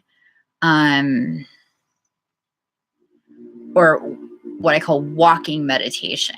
So how they said in the example of driving, washing dishes, doing laundry, it's like a walking meditation where you're physically moving, you're doing something, but you can take your consciousness out of that into a kind of a higher place and just open up. So to use those moments in time too, that we actually get a decent amount of in our everyday lives, if we're somebody who's doing average things from day to day, we have these moments that we can not only make specific time to meditate and tap in to this beautiful channel of inspiration, of artistic expression. Like we've said, the key is to create. You get into that 0 point, you open up, and it's just, we just keep getting validated in this information over and over and over again. And hopefully for all of us, motivated. That's the point. Motivated to have the intention to do these things on some type of conscious level. So there we go with her.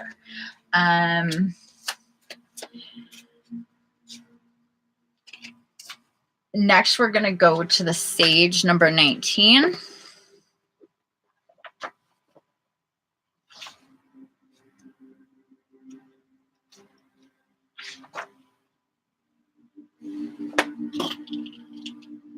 Okay, the Sage. Wisdom, hidden knowledge, retreat old age and patience. Gosh, this is really great. The sage is also the shaman. Not all wise men are shaman, and not all shamans are wise men. But this one is both power informed by wisdom and wisdom made manifest by power. This is also the face of Father Time. And let me show you the card again. You guys take a look. The sage. And as we see the colors of the season surrounding him, sometimes he is old man of the mountain, the hermit who searches within for wisdom and understanding, and then is willing to share it with any true seeker who comes to him. His blind eye enables him to look into other worlds, other realms, and the wisdom buried deeply within each of us, where the singers dwell. He has, and the singers, if you guys have been around, you know, like we've seen the singer of healing, the singer of courage. Those are the singers that they're talking about.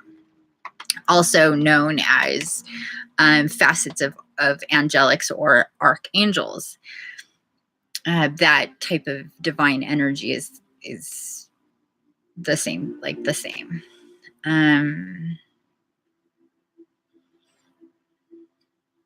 On the exterior, he lives simply, almost austerely, but his inner world is filled to overflowing with richness. In order to pursue his studies more thoroughly, the sage has cultivated detachment. Some may see this as remoteness or coldness, but he is no less loving for that. The sage finds the inner connections between everything. He sees the connections, relationships, and consequences between seemingly separate ideas, beings, and things. Love and compassion are the inevitable consequences of seeing truly, and this leads the sage to share his learnings with others. Like any other wise elder, he leads by gently teaching from his vast store of wisdom. When asked for his judgment about something, he is discriminating and generous-hearted. He turns a blind eye to punishment, feeling that what is needed is mercy and a way of teaching those who err so they will not make the same mistakes again. The sage is constantly learning. While on the one hand, he values tradition and stability, he also understands the values the need for growth and change. He can't go for a walk or a flight around the neighborhood without discovering something new and trying to see how it fits into the whole. He is always expanding his understanding of reality and deepening his awareness. As we develop patience and compassion intertwined, we begin to manifest the wisdom of the sage. So bringing in more of that energy into our own lives, seeing the connectedness of everything and always paying attention. So here we see wisdom and deep inner understanding. One of the keys of wisdom is to organize, integrate, and simplify one's thoughts. Complexity often leads to confusion. Simplicity is to be valued. This card signifies mental discipline informed by balanced learning and compassion. I'm going to read that line again.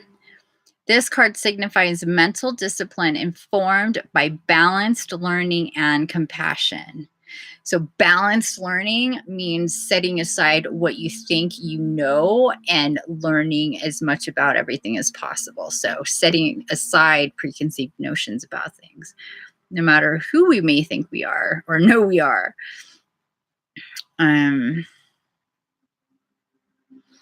Tradition is valued,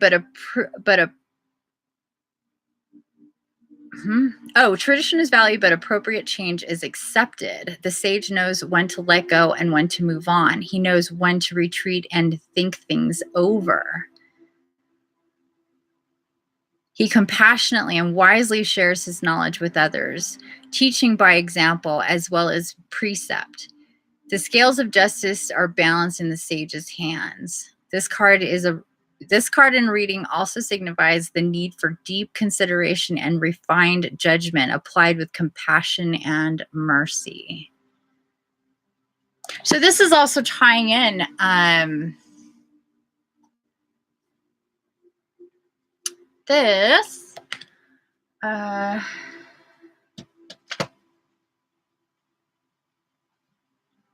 Sorry, lost my train of thought. This is also tying in. Oh, I put it away.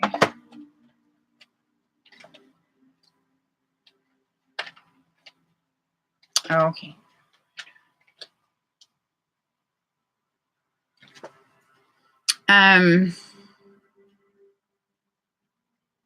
Oh, there we go. I'm like, where is my head? I just lost my train of thought here. This whole thing here.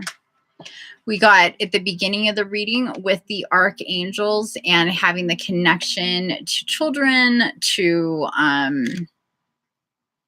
our own inner child experiences and healing and going through that and all that. This was like tying in with that, having compassion and mercy, not only with our own children, with the children in our lives, with our own inner children, letting go of hurt and being somebody who can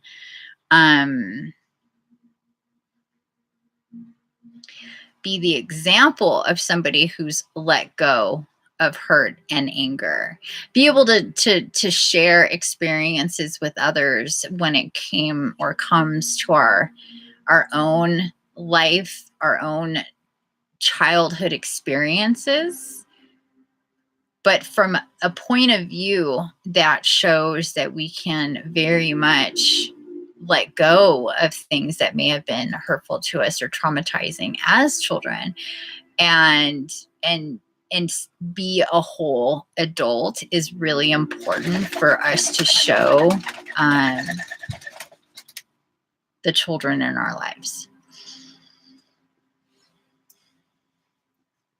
Okay. So there's that.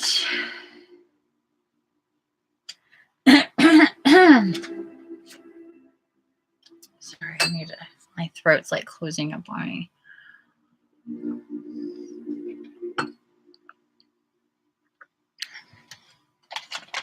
You know what I need?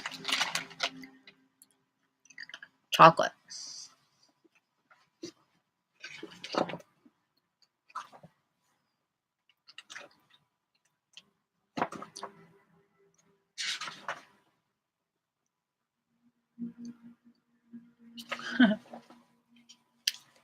Next,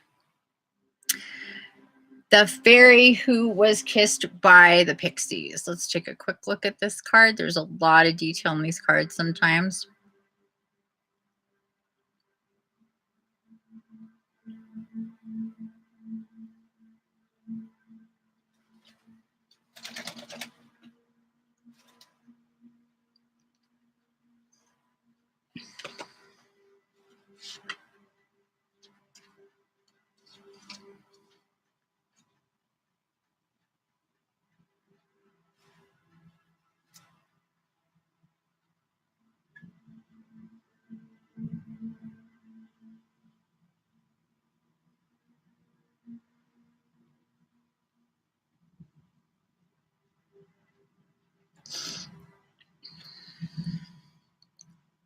Same fairy.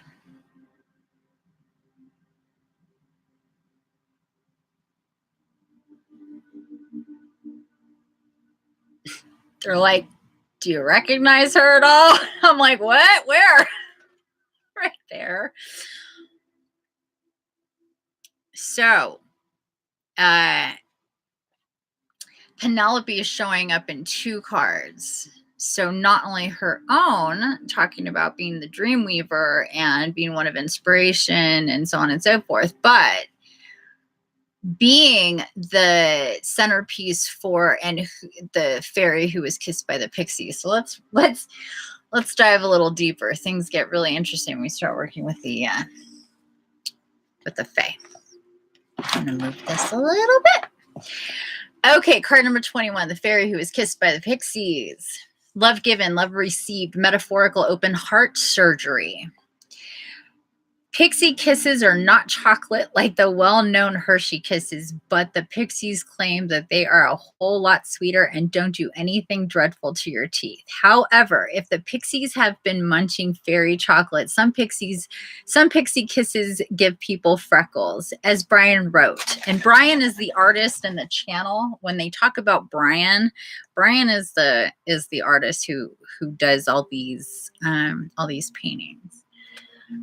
He's also a famous illustrator in movies and all sorts of stuff. So he is the one who's done this oracle and this fairy oracle, and the other fairy oracle deck that I have is also from him, and where I was guided to go to connect with the fairies by the fairies. So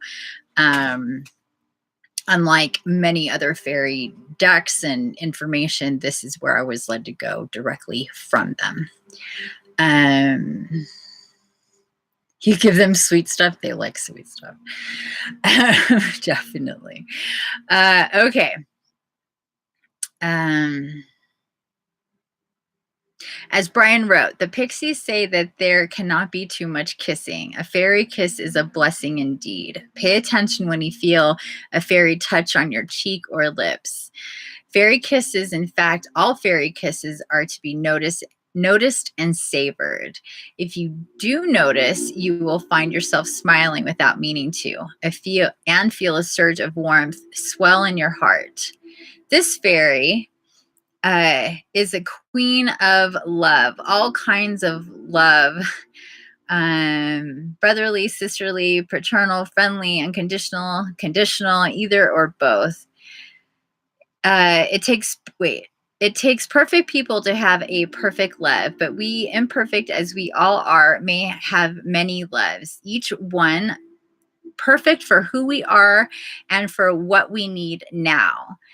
These loves may not feel perfect, but they may not look perfect from the outside, but they fit us now.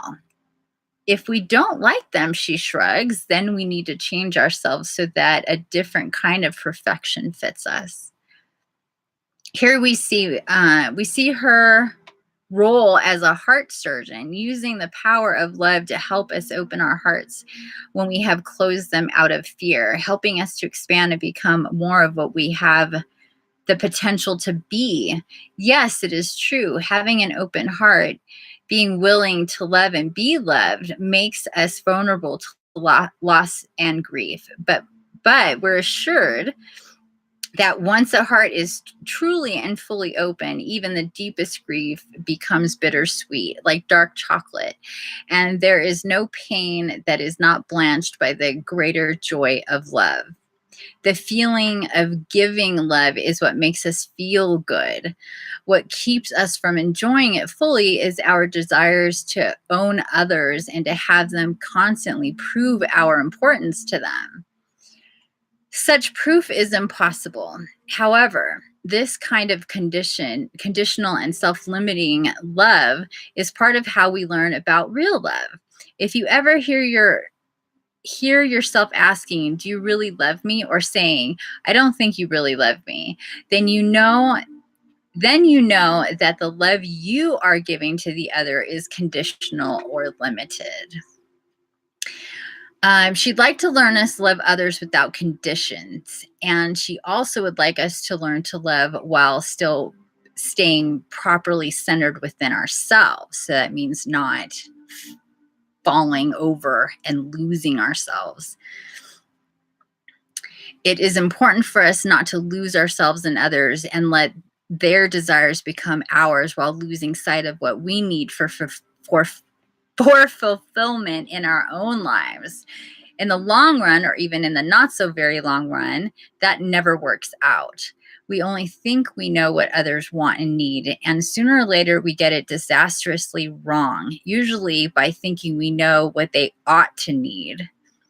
We are all learning about love, and in the process of learning, we all act as teachers for each other.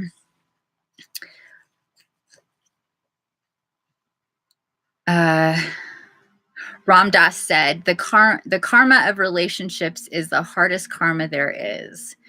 Believe it, she advises. And this is true, no matter what the relationship is. But for all of that, love is the purest sense of the fast track to self-realization and enlightenment.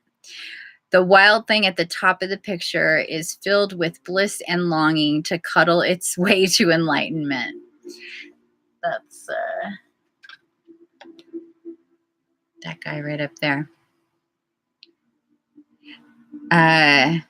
Remember, everything and everyone in fairy glows with its own light. So do we. Much of that light is the glow of love, remembering that it is important.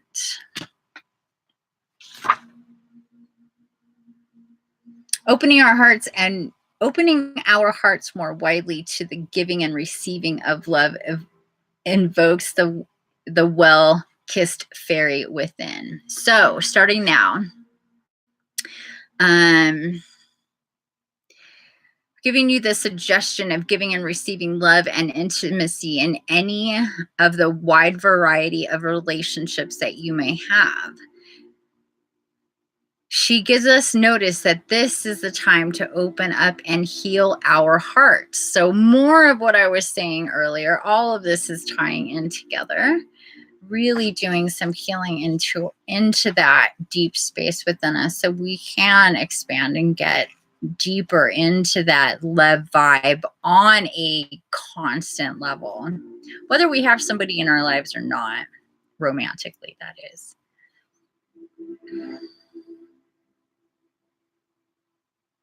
Different aspects of life may well be flowing happily together. Healing separations and hurts from the past. Bonding may take place and deep feelings emerge. Changes for the better may occur in all aspects of life, but especially in relationships, which may be deepening and becoming richer. You may be experiencing love therapy or opening the heart to a new relationship that has begun, or old ones that will circle back and develop. So it's more of that feeling into that love space and knowing that this could also happen for other people that we already know in our lives. So this whole like giving and receiving thing, let's not forget we're told about paying attention to the love that we can feel from the fairies and the fairy kisses and all the different ways that they can try to get our attention, because that does definitely happen.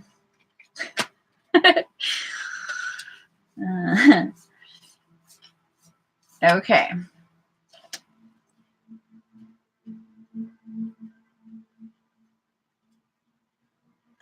And fairy godmother. This is a really powerful being in fairy. It's the fairy godmother. Actually, I haven't seen her pop out in quite some time, to be honest. Really quite some time. So the fairy godmother, gifts, talents, grace, helpful lessons. I'm going to pass by this.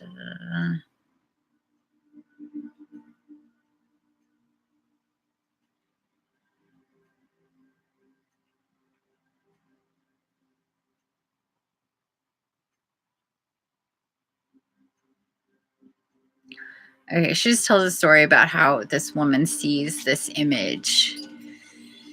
So I'm going to skip to that. When Peggy got to the page of the fairy godmother, she stopped and smiled. Oh yes, she said. She must be in the deck.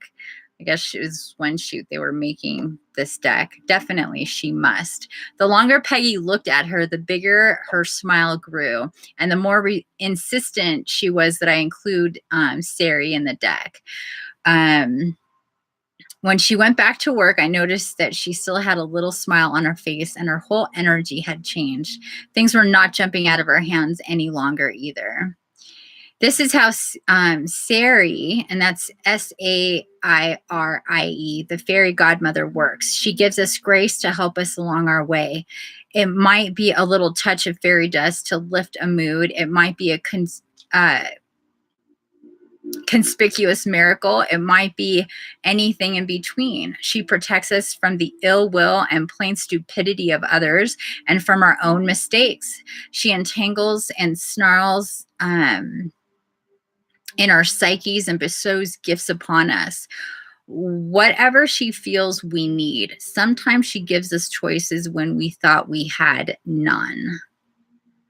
Grace is the good fortune we get from the universe when we don't deserve it. In fact, deserving or not deserving is not the issue. We are, and therefore we are loved.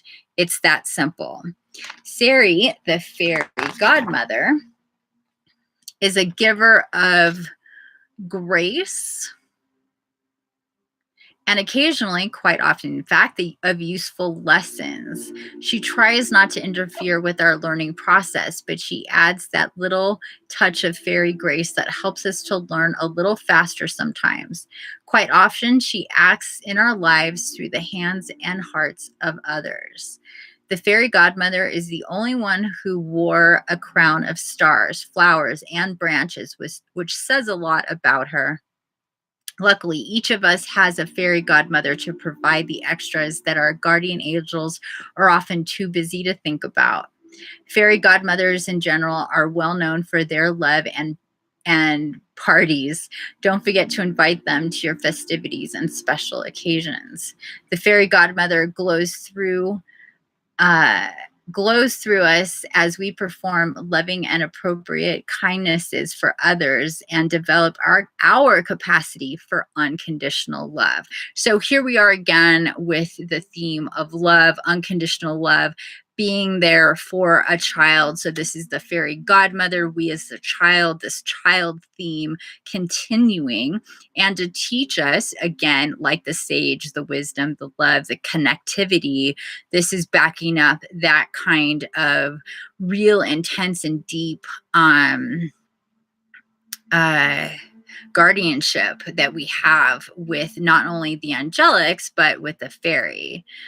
Like we said in the tarot reading, really feeling the galactics coming in and their support, really feeling the angelics coming in with their support, and then here we are with the fairy coming in with theirs. The sage, Penelope, the fairy who was kissed, and here with the fairy godmother, all in. If we can make these connections, you guys, really touching these different facets of our lives in regards to support and wisdom and connections and love. Okay. She offers last-minute rescues. When she turns up in our readings, good things may well be happening that we don't think we deserve, or that we do deserve but haven't thought to ask for. Almost imperceptibly, she teaches us about giving and receiving unconditionally, helping us to open our hearts and to love and acceptance. She sometimes showers us with abundance. Keep an eye out for unexpected good fortune, especially when you thought you saw bad luck headed your way. An example, if Leslie is still here, I'm being told about your taxes. Sorry to, I'm being told this type of magic definitely had a hand in giving you that unexpected boost that you weren't expecting. Definitely deserved, though.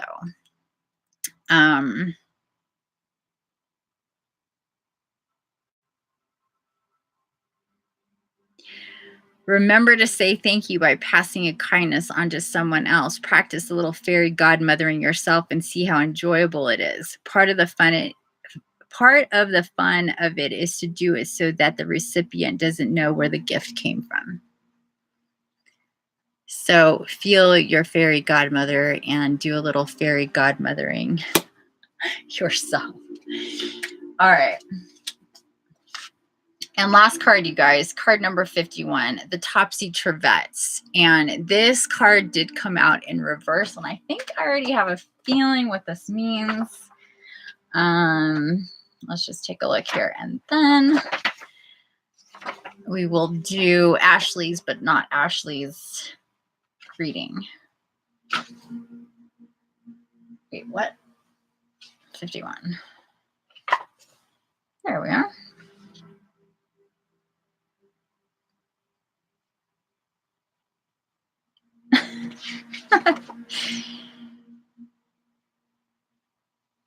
So the Topsy-Turvets, change of viewpoints, fresh looks, new ways of seeing things.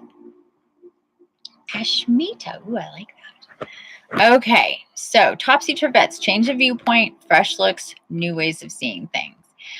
When life is confusing, the Turvets may come to visit you. Nothing draws them like a bit of mental muddle. They don't cause our disarray. We are very good at doing that for ourselves and each other, but they are attracted to it.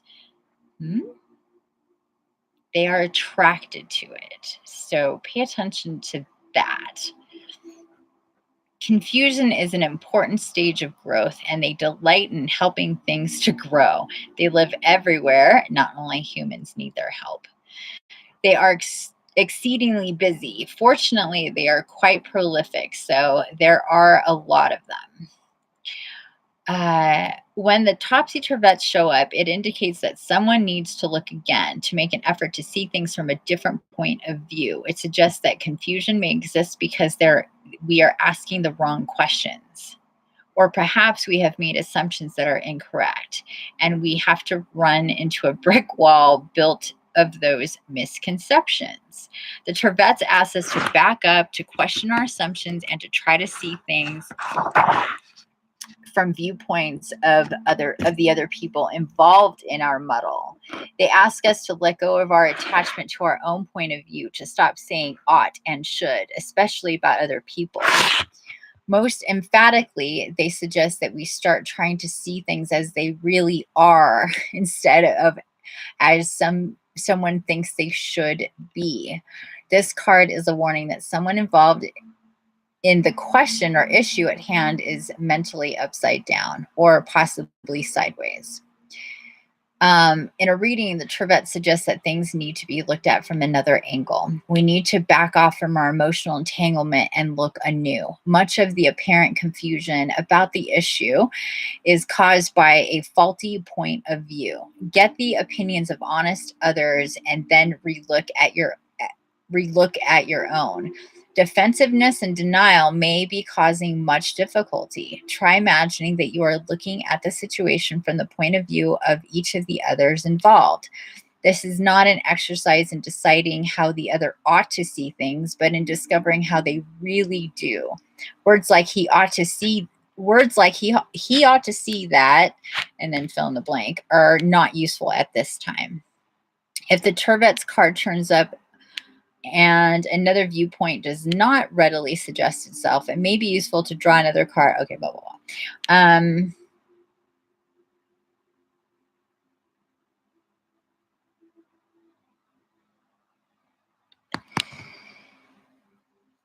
Okay, so I'm really feeling this other viewpoint in being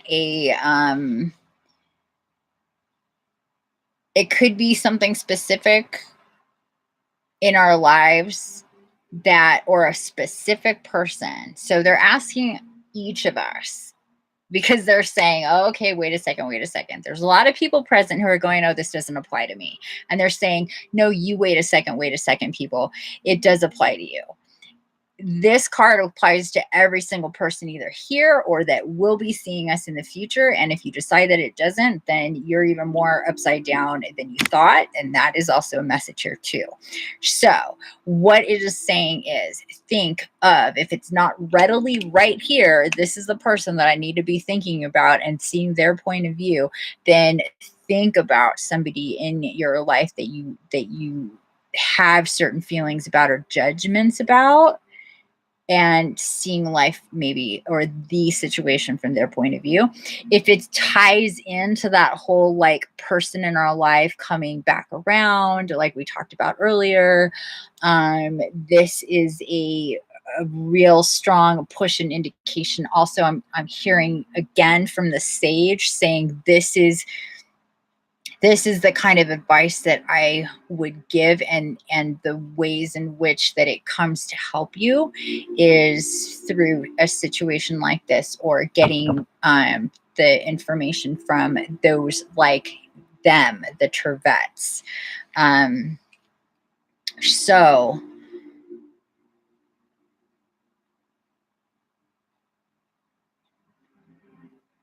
this exercise in either knowing about the situation right up front because it's playing out in your life right now currently, or if it's a situation from the past but it's in some way, shape, or form still a point of contention or an ongoing thing. I'm feeling like for some people this could be the dynamics of relationships that, okay, how do I put this? Wow, this is complicated. Okay, so for some of us, or for some people, this could be in handling relationships and situations with other adults or children. Again, that theme is coming up, are involved. And now more than ever, seeing another person's point of view in regards to any particular, that especially something like that is especially helpful going forward and ties in to the future of said children or child.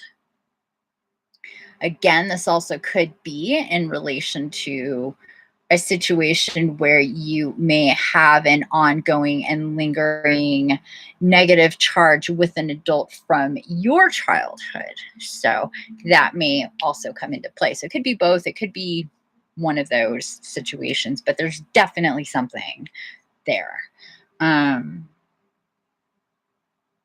He's like, yeah, okay. So there's that. I think we got it all. But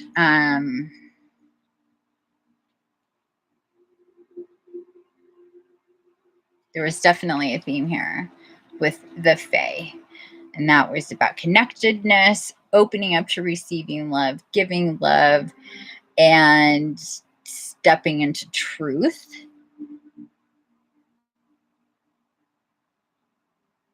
In regards to love and connections as well.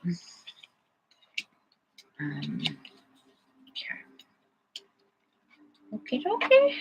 Now, does anybody have any questions about any of that before we move on?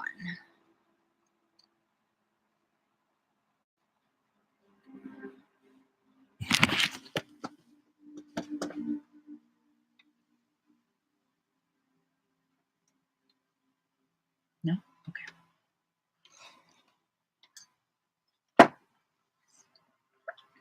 Alrighty. So,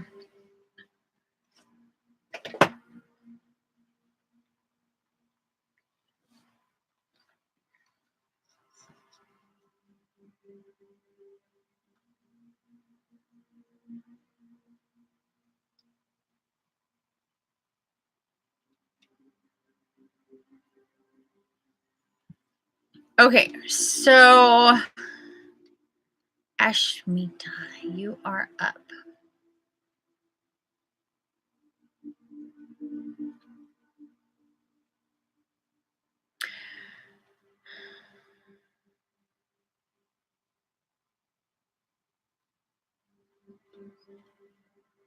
You could connect with them somewhere. The cards are beautiful. You could connect with them somewhere. Not sure what you mean by that. Thank you, though. Yes, they are absolutely beautiful. I love these cards.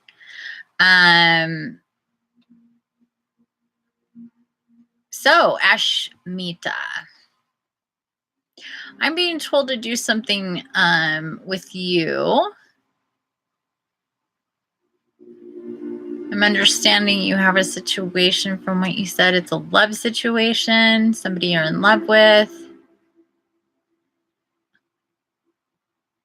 And so for the new moon, we are going to, I'm going to pull, I mean, do you have a specific question, or is it just about the situation in general and you would like to hear what your guides have to say, which is usually the way I suggest people to go. So you're not too specific in your question, but it is up to you.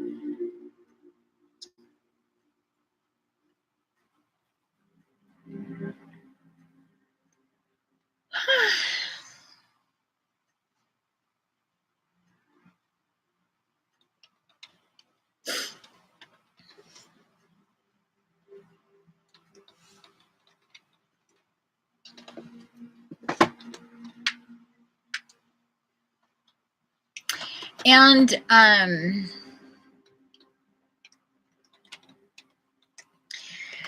since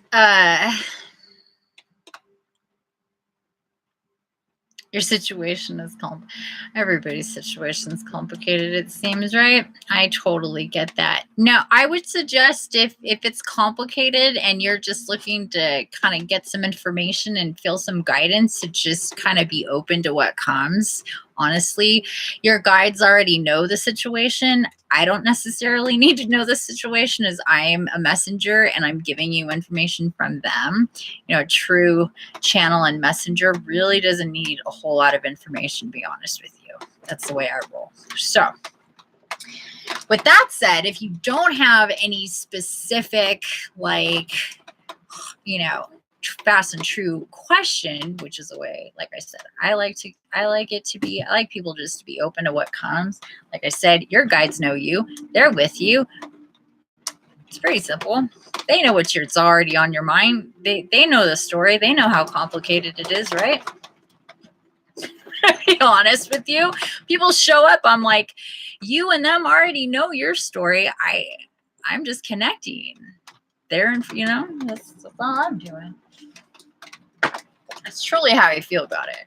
So, and what's fun is that because they are coming in so strongly, and when I say they, I mean the Fae. So like I said before, when I was guided to, actually the fairies came after me. I like to put it that way because we all think it's really funny. So the Fae came after me. They're the ones who told me about Brian. I didn't know who Brian was. I didn't know about these cards. I didn't know about any of this stuff when it came to the fairies. But they're the ones who guided me to the oracle that I use for the fairy and to get to know the fairy myself, to be honest with you. So with that said, I have two decks. I have the deck that we just got done using, the Fairy Oracle deck, and then I have what's called the Heart of Fairy Oracle deck, made by the same man, but this is love themed. So they got in my head, they said, let's use this deck for this person, and we've got your messages. So I'm going to start to shuffle and clear. We're going to start to connect. So what I'd like you to do for me, Ashmina, is close your eyes, take a couple deep breaths.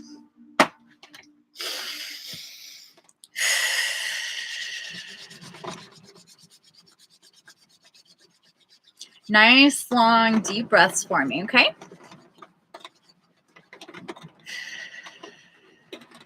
Just close your eyes.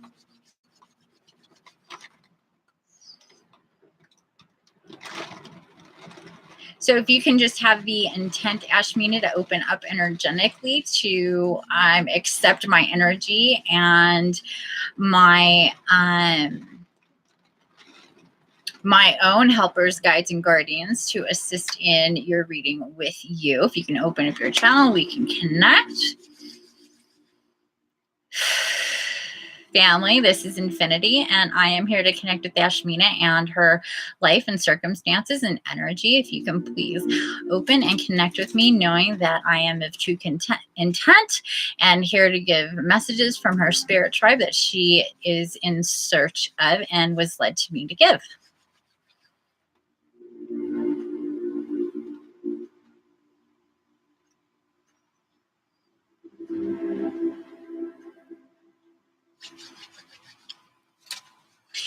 Okay, Ashmina.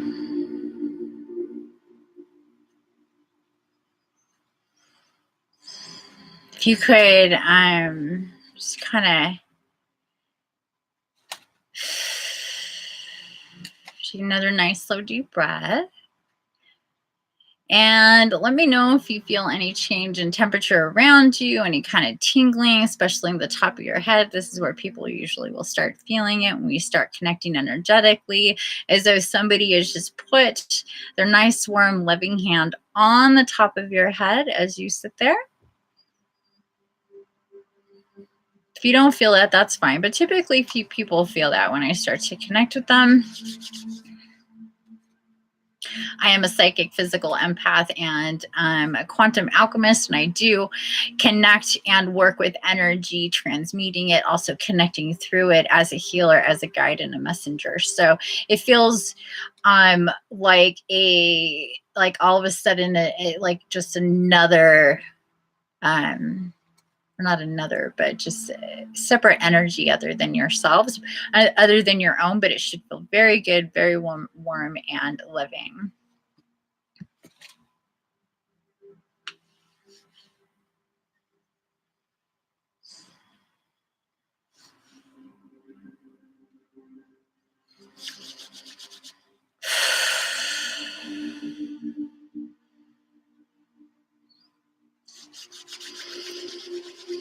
Okay.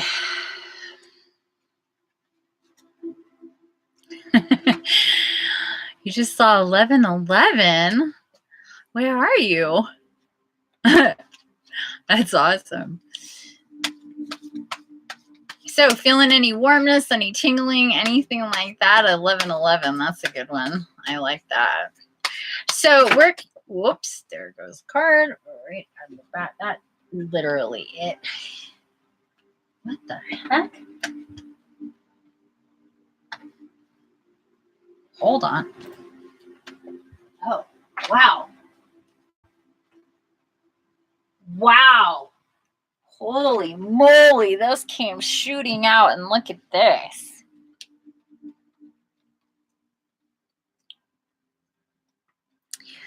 The Paradox. First card out. India. That's awesome. That's wonderful. So the Paradox. Interesting card. The 52.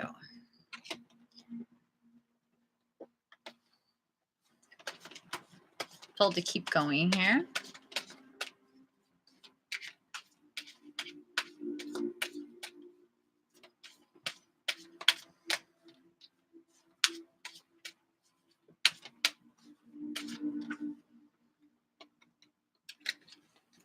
Next card, number 8, the Queen of Shadows.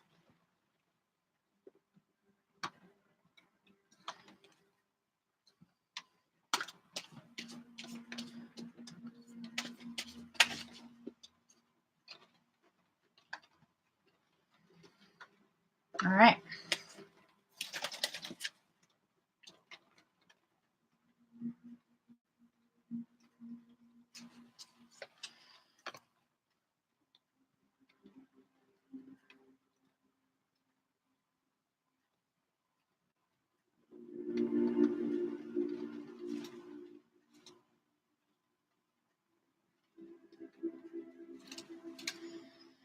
Oh, so Jenks is saying it was both dealing with a...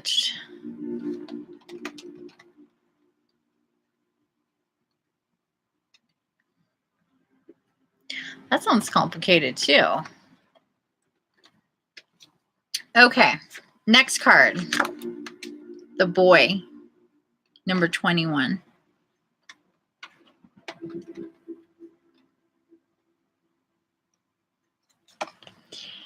And card number 1, the Queen of the Golden Bow.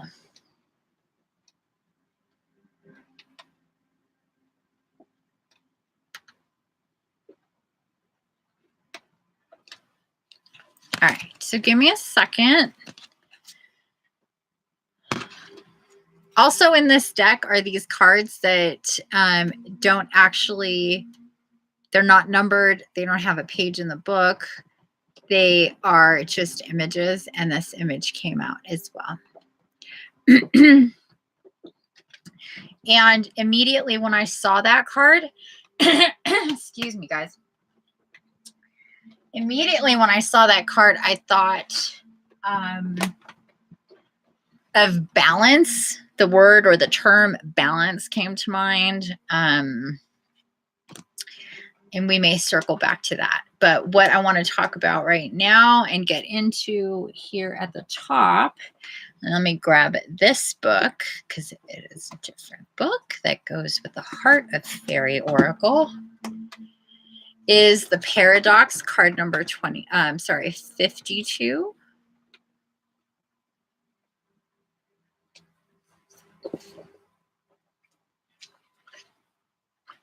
And find my glasses again. Okay, so let's see what we get here with the Paradox and how this may fit in from the top. So, resolution of opposites, intuitive decision, tricky situation. It's good, but it's bad. It's right, but it's wrong. What is it? It's a paradox. All fairies are paradoxical in some way. They don't easily fit into any one category. All good or all bad, it just isn't what they are about. But this is slightly different. This fairy shows up when something is, as an example, good but bad at the same time. I think we're hitting the head of the nail.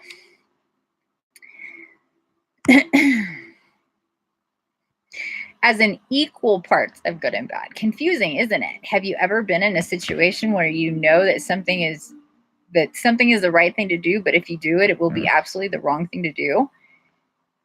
Your intellect tells you that this is a good thing, but your gut instinct tells you that it's a bad thing. This is a time to stop and really, really pay attention. This is what this is saying about the paradox. Look for signs, examine your feelings, your intuition, your hunches. If you draw this card by itself, you may want to take another step to another one to clarify. Well, we've got those.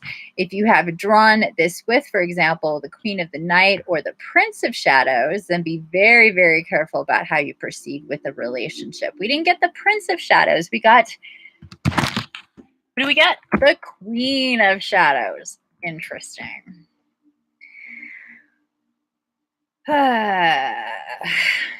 The way won't be clear, and something that feels right may, in this case, be quite wrong or hold more danger than is wise to risk. If, on the other hand, you draw the Child with this card, then try looking at a situation not from just your grown-up point of view, but from a child's point of view. Find the balance between the two. And interestingly enough, what did we get? We got the Boy. So, and what did I say? Where I felt balance. So right here at the end, we heard about balance, and we heard about being the grown up in the situation. We also heard about the Prince of Shadows, but we got the Queen of Shadows. So we're definitely on the right track.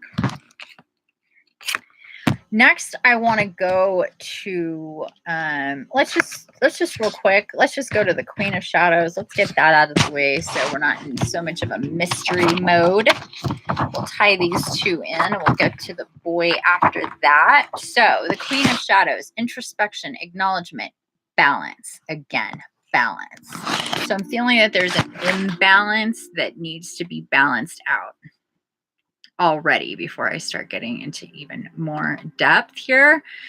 The Queen of Shadows is a queen of introspection. She asks you to stop and be still and take a long look at who you are, the shadow side of yourself, as well as the side that stands revealed in the sun. Who are you? What aspects of yourself hide the shadows? What would you prefer to keep hidden from your world at large? Take a look. You may find parts of your nature that were placed in shadow years ago and now need to be brought into the light. You may find parts of yourself that are withering away from neglect, and you may find things that need to be acknowledged that are left in the shadow. facing a darkness, even one of your own making, can be a frightening and daunting experience. It can also be truly exhilarating and an important step on your way to becoming a complete person. That is, one who acknowledges the light and the dark aspects of your psyche. So take a look at the parts of yourself that have been neglected for a long time, dust them off and give them a little polish. They can always be returned to the shadows, but bring them out and acknowledge them first.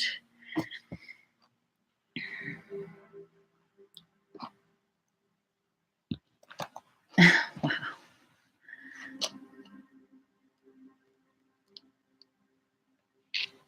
That's really cool. Okay. I don't want to like go back and forth too much here, so just hang. You can keep putting stuff in there, Jinx, but I want to focus on this, and then we can circle back. Okay, so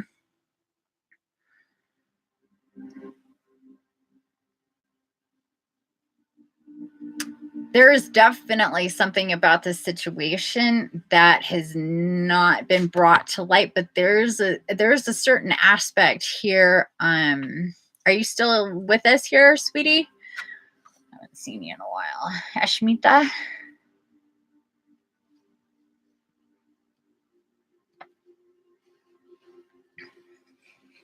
Make sure we didn't lose her.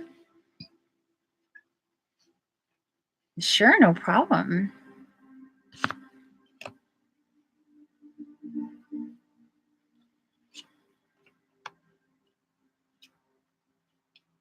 Okay, there you are. Yeah, definitely a lot of imbalance, but we're not done yet, because I mean, we're not just taking a look here. We're getting in a little. We're getting in deep.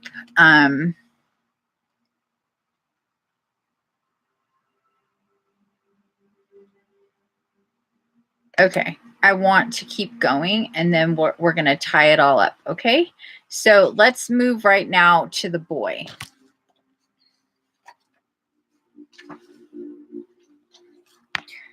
Adventure, freedom, and youth. So is there some type of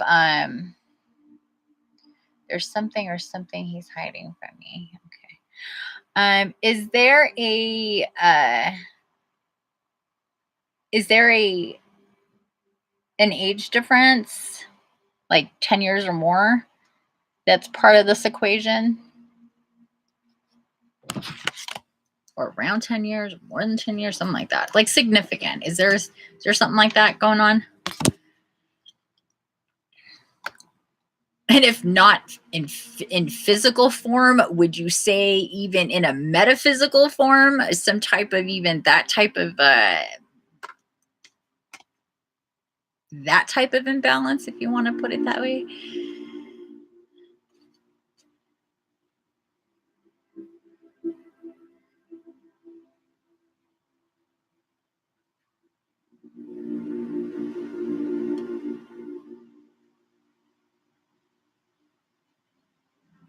Well, he's definitely dealing with an immaturity factor here.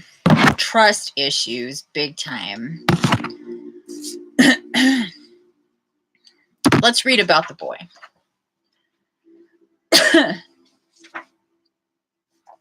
Okay. Adventure, freedom, youth. The eternal boy is like Peter Pan, the boy who never grows up. What is important about the boy? We are told that we inevitably grow up, grow old, and die. And we do, at least part of us does. But there is another part of us that, like Peter Pan, stays eternally young, and not just young, but boy young, masculine young. The part of us that wants to seek adventure, live dangerously, live heroically, and die gloriously. In fairy, the part of us that is the eternal boy can roam free forever. Male or female, we all need to acknowledge the boy within us and let him run free. If we do more than say go fly, have adventures, if we do more than just say it, we've done enough. When the boy turns up, take a minute to find the boy inside of you. He may be hiding. Boys are good at that, but coax him out into the light, say hello, and let him fly. He'll return to you, and when he does, oh, what tales he'll have to tell. Yeah. Right. Yeah. So what this is showing me here when it comes to him specifically in regards to the boy, is that avoidance factor. Is the factor is like, I'd almost rather be adventuring in a pile of shit and seeing what that's all about than actually dealing with this uncomfortable situation that makes me get exposed. So it's almost like I would rather be covered in something really uncomfortable than deal with even taking that off. Like, this is almost with like the type of theme they're showing me when it comes to the boy, like that type of not wanting to deal and get real. Type of denial and avoidance. Like you've said, there's something there and he's denying it and he's avoiding it.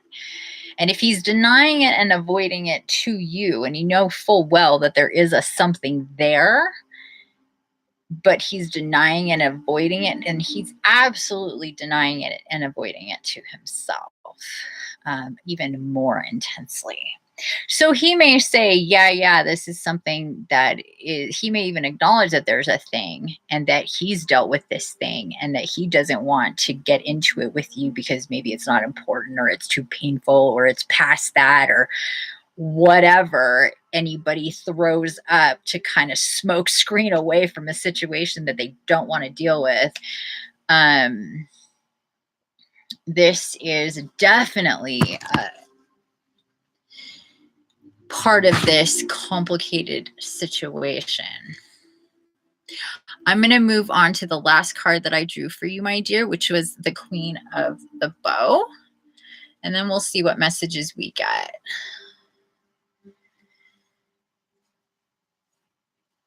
Hey, Bree. Could he be harboring past trauma he's not ready to face yet alone? Let alone show others, that can cause a rift. No, that's okay.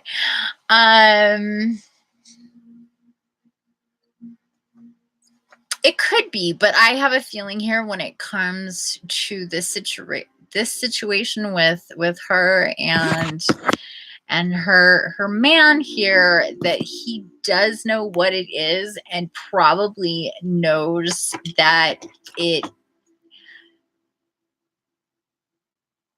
I'm kind of seeing this kind of vision, like you have a tree and then underground it roots out who knows how deep and how far. We never really know what a tree's roots are going to look like. It feels like that. What is it? What is it?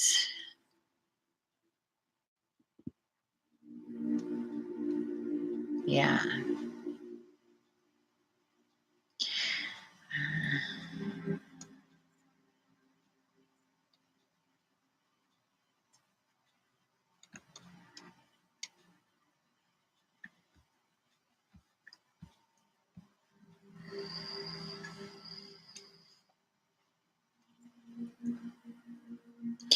Well, like the Queen of Shadows, like that card said, right? Who are you? What is this? What's happening? We can go back and read a little bit of that, but I was just taken there.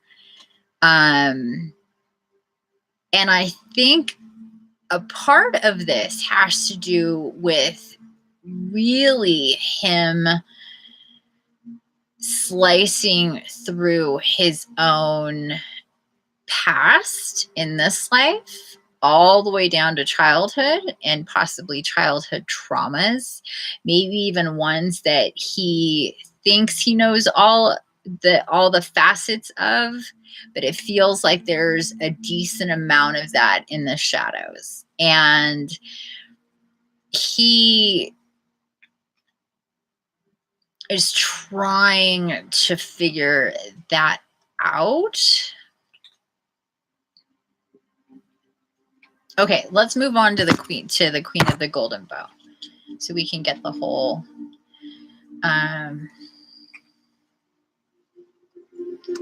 a whole story here with all the cards that we got. Okay, so number one.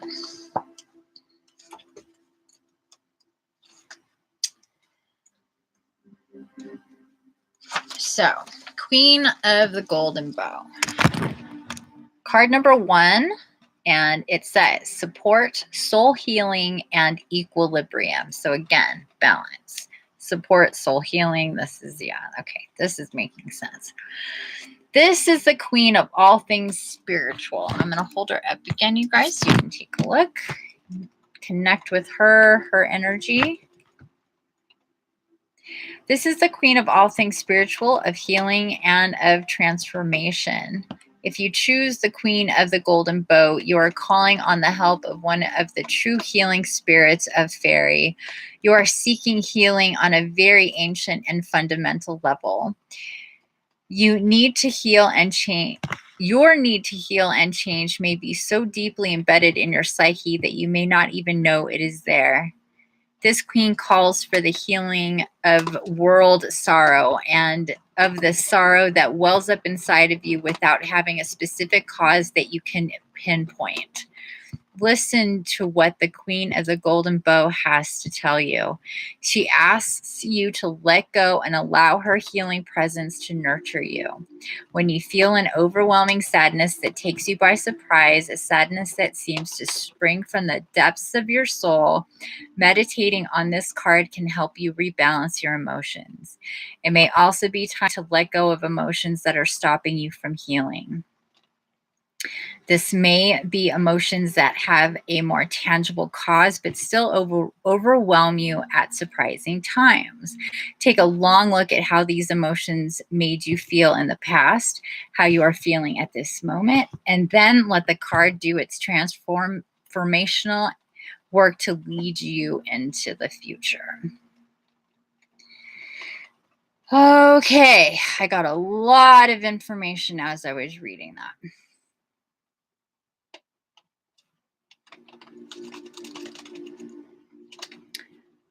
So,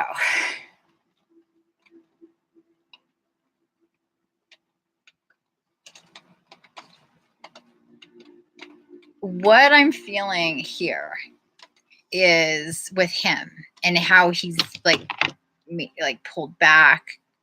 There's this thing, you can feel it. It's like a third person energy in the room. Now, I got a couple bits of information there when I read this in regards to him, okay? And that was, there is something deep. There is a healing that needs to take place. There's a wound that needs to be tended to. He's kind of hit a wall. He feels a responsibility to not be in this space. However, this is tied in directly to his own spirituality, his own awakening spiritually more. So he kind of got to a point where he realized, uh-oh, there's some stuff from my past that I really need to deal with in order for me to move on in my life. And I don't know how to do that. I just simply don't know how to do that. Hi.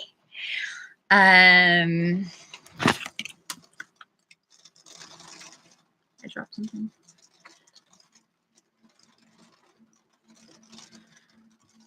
So, I feel like I dropped something, but I don't see what I dropped. 1, 2, 3. No, I definitely dropped. I dropped the paradox. There it is. Dropping that one. Oops. Okay, so at this point, your message, Ashmita, is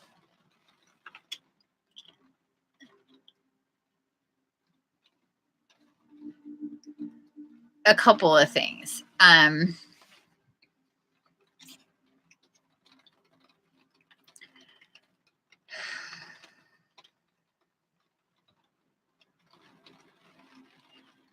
Number one, he's not trying to actively hide something from you. He's trying to figure out really the depths of what that is.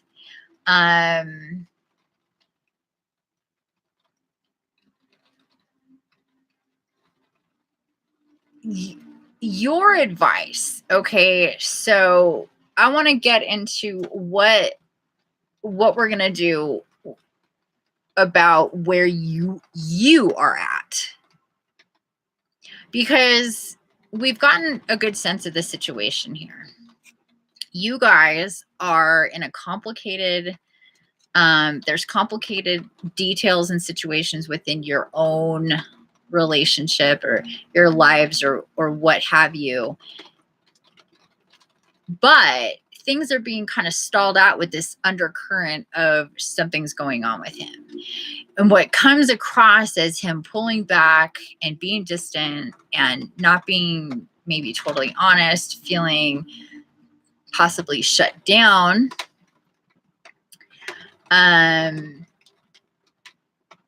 is really him trying to feel some type of balance in his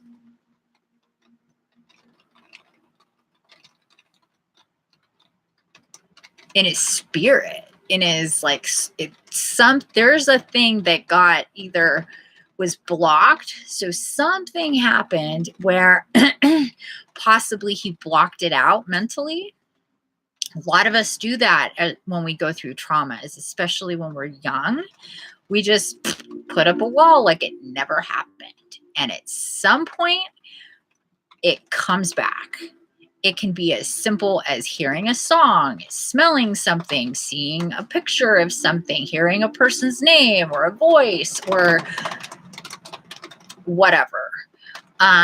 There's lots of ways that wall comes tumbling down in ways where we were. Wow.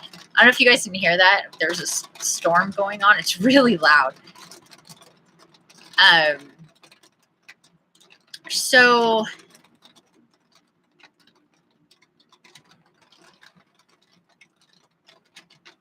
the advice for you in how to deal and handle this situation is simply to not try to do anything about it for now. What's important, let me see. Happened one time before. For 6 months he was out of touch, didn't connect, but then he returned and apologized again. He got distant like that, and I thought he would leave, but didn't this time. Yeah, I don't see that. Yeah, I don't see it being that being a part of it. Honestly, truly, I really feel that there is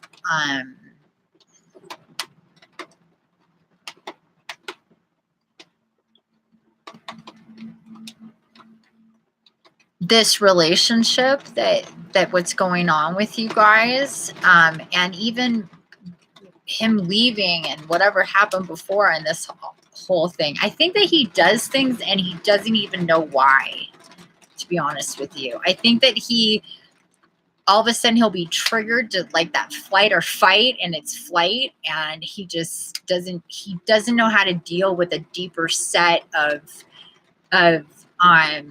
it could be his spiritual connection that scares him himself, because he taps in, he kind of, this pendulum swings back and forth.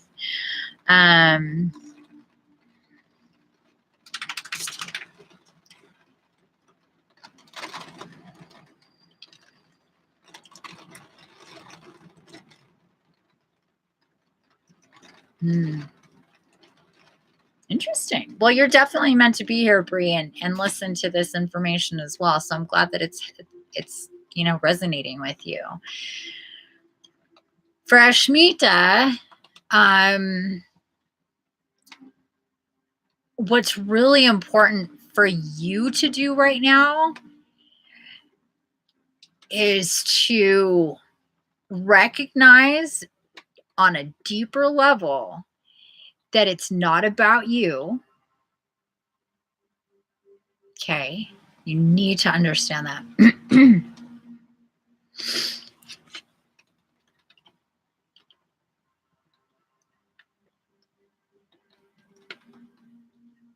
Today he's all good, and tomorrow he's packing up his bags and running for the hills. Yeah. That doesn't surprise me. He can be very spontaneous like this. It's like immediate. It's like without understanding how it happened, he got too close to the fire, and now he has to run really far away because it got too hot. And it really has nothing to do with you. If it did, he wouldn't have come back. And you know deep down, it has nothing to do with you. Would you agree about that? It really doesn't. It has nothing to do with you. None of this is about you. It's all about him.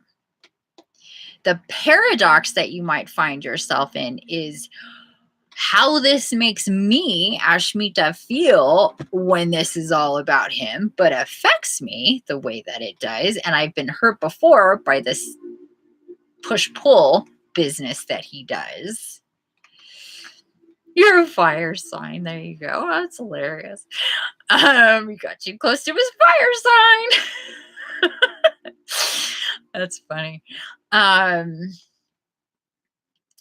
so, because you guys are meant to be in a couplehood, and I'm not saying in a coupledom. I'm not deep enough into this reading, and we can't get there right now, but I can tell you that for right now, this is the way it's meant to be.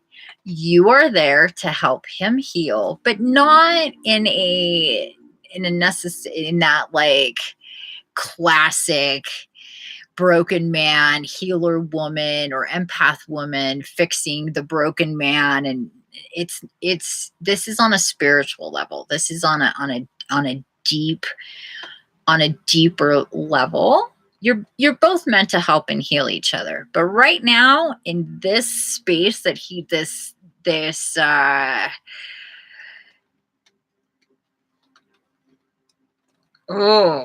pressure cooker, I feel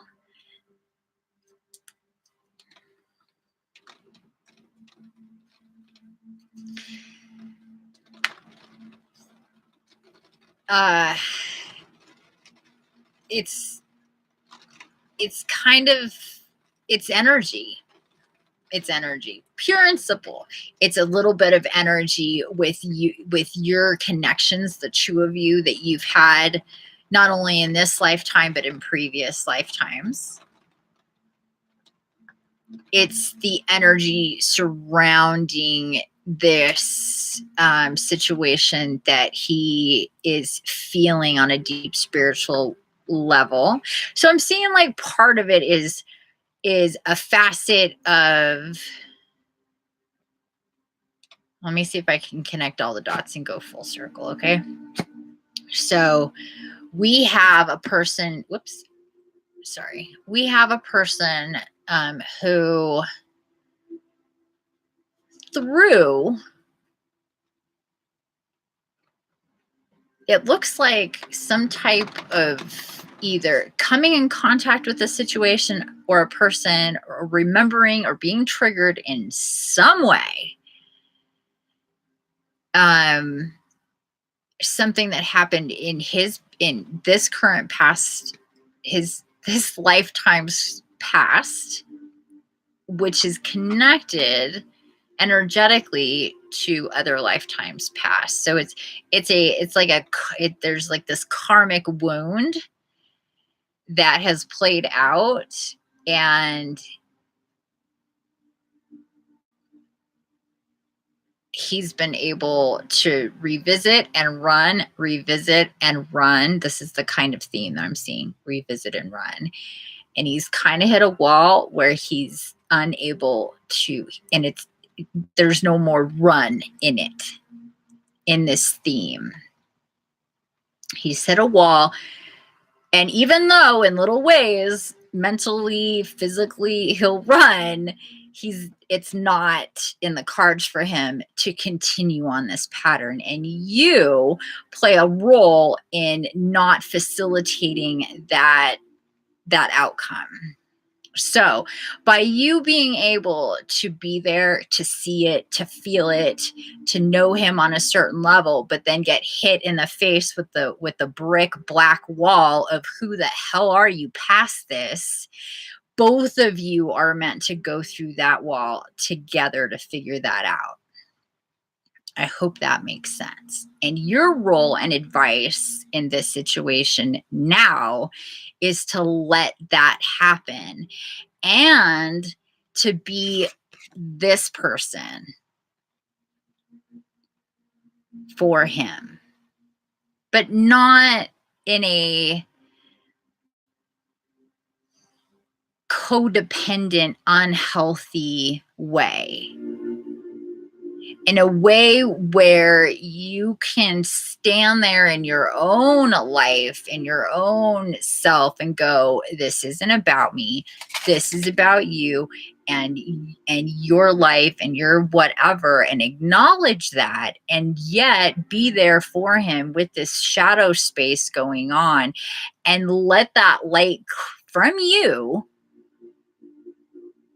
creep in enough so he will, on a deep level, be able to see it for what it is, with that the thing, the what is it within himself, the what is it, and for him to know that he's safe to do that. He has a safe place to be able to look at this, because up until now, he hasn't felt safe to look at this, whatever it is, whatever this thing is that is built up, that has been built up behind the walls of like impossible creation, that we tend to build up something that we don't want to see all the facets of it. Sorry, I keep hitting this.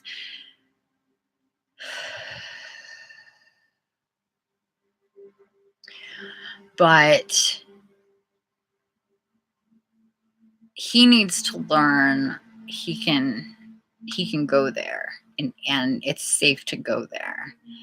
Not only on a spiritual level, that he has the backup on a spiritual level,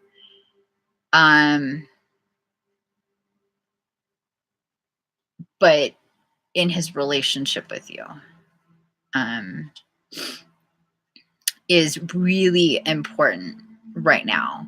So it's really about you, Ashmita, setting aside your own insecurities about what's happened with him in the past, and just in general about the leaving aspect, because I really think that there may be something also tied in with him with that theme.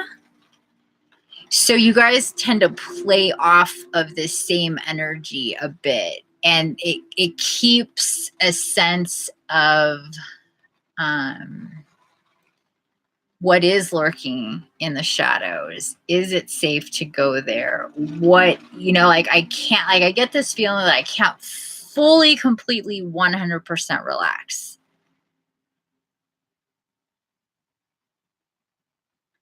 He doesn't believe in all this at all. Yeah, see, that's the problem. That's his block. It's like it's coming for him, even though he doesn't believe it, and it's really tripping him out. He doesn't know what to do about it.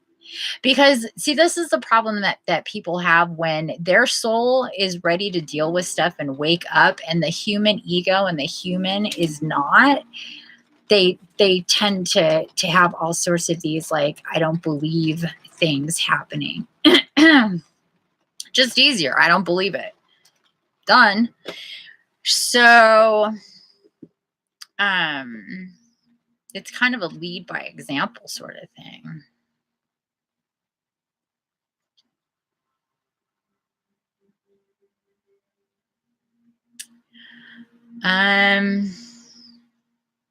I think that,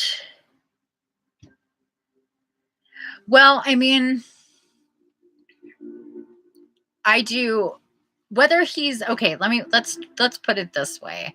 Whether or not he is your twin, he's at least a soul family, soulmate type person that you guys are together for a reason. I think that they're at the very least, I feel repeated incarnations with the two of you. And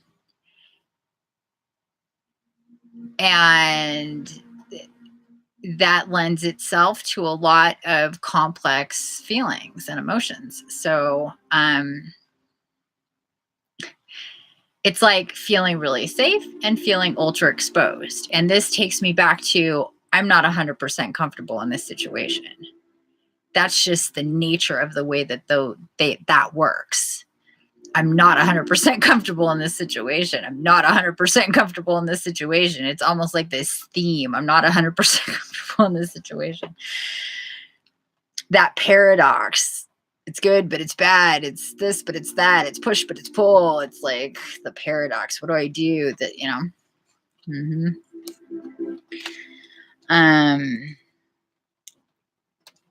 So for you, you can see more than he can.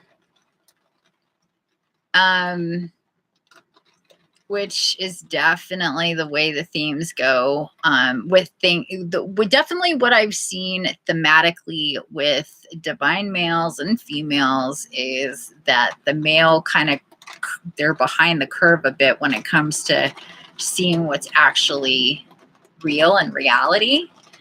And it's kind of our job as the divine feminine to anchor in to our beliefs and live in that truth. So I circle back for you to the Queen of Shadows. That whole who am I business plays a part here, because those are questions. I'm gonna read this one little bit here to remind us that the Queen of Shadows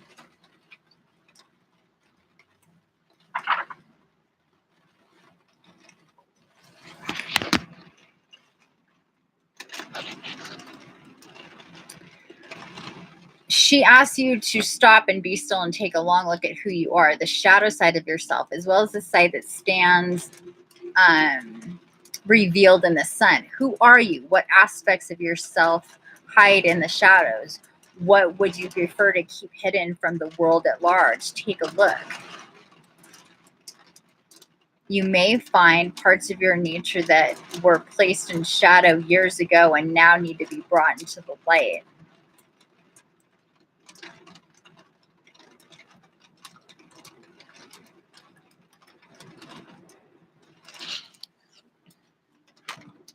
A lot of this is what I'm really feeling reading that again is a real sense of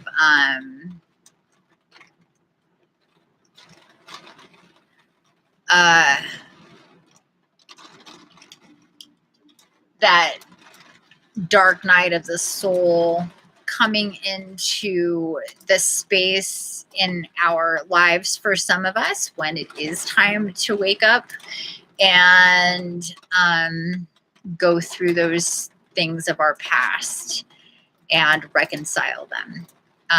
And for him, and what this is talking about is that is definitely the case, but it's also, it goes beyond that.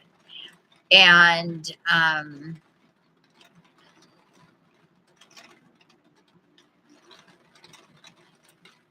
what you need to do is to decide and really know, like I said, it's not about you, it's about him, at least in the sense of what the core of his push-pull thing is. Now, what it affects and you is definitely about you, how you react, what you know, your feelings in this whole thing is definitely about you. So whether twin flame or soulmate, you yourself, your own business, need to look at how this triggers you, how his behavior triggers you, and then handle that accordingly. So separate from him. So it's kind of, again, sort of the paradox. You need to acknowledge that it's not about you and that what is about you, and then decipher how it is you're going to go and proceed further in your own foundation for him to be able to have. It's like there isn't a compass. Like it's just like there is a compass and it's just spinning. And again, that whole like, I'd rather do this or do that, or like be busy here, be busy there, than deal with the matter at hand and how I really feel right here and now, because it is way too uncomfortable. And I'm used to kind of taking off when I feel uncomfortable. So, you know, whether it's mentally check out or physically check out, this is like definitely a pattern.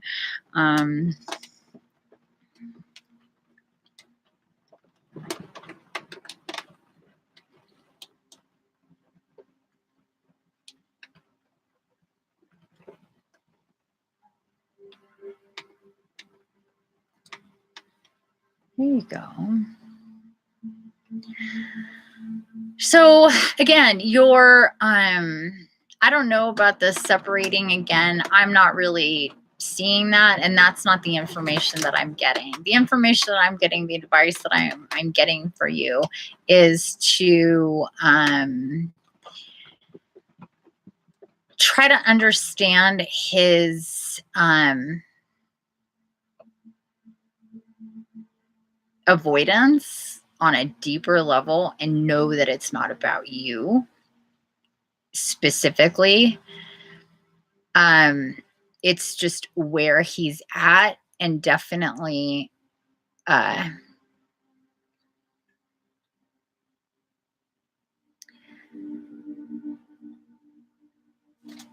yeah, you are definitely the first move here. It's definitely with you, not with him. He has no idea what to do here.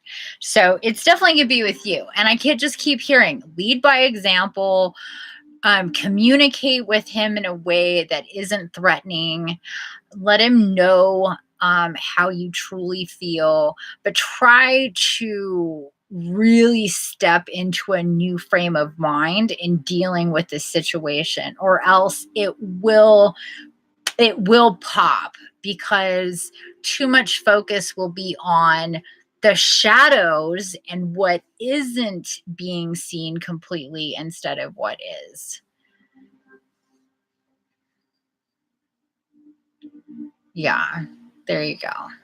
So you really need to believe him and me and the guides when we say it's not about you. It's not your fault. It has nothing to do with you. It is truly about him, and he needs to know that you get that, and that you're trying to help him or whatever is not conditional to just making yourself feel better, if that makes sense. Like basically he needs to get to a higher level of trust. And what that means in as far as your move is to show him that he can trust you on a deep spiritual level. We're talking about a man who is very used to in his life and lives in not dealing emotionally. Like he gets to a certain level and then he bottoms out. He's just not going to go deeper than that because it's too scary. Bottom line, it's just too scary. So, but here's the thing. He knows he needs to. deep down, he knows he needs to go there. He knows that that's where he needs to go.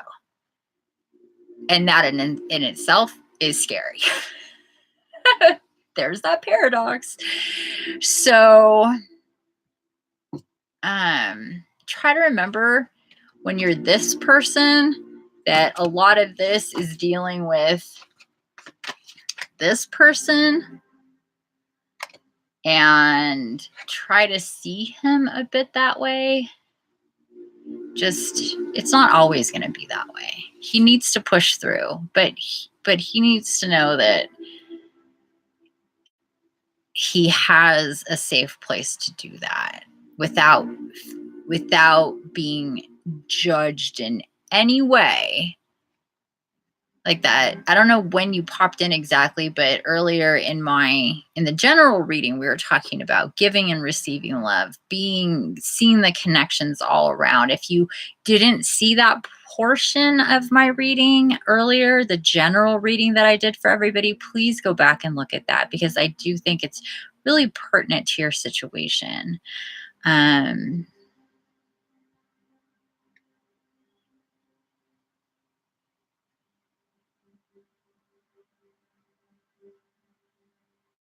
Yeah. Yeah, Bree has good, gentle and slow. Just being in a rush for any type of outcome is conditional. And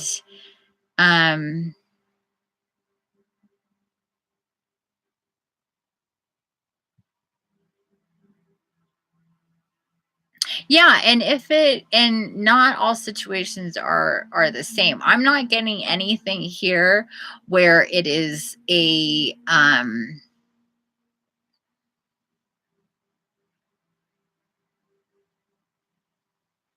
dysfunctional relationship for you to where you need to leave it.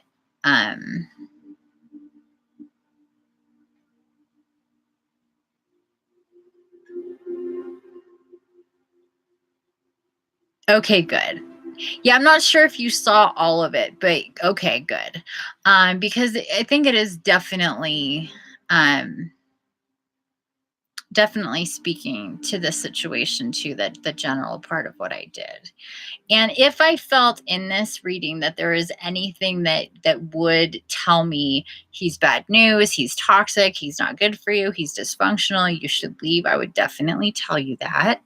That is not the case. What your guides are telling you here now is pretty much the opposite. Hunker down, get in deep.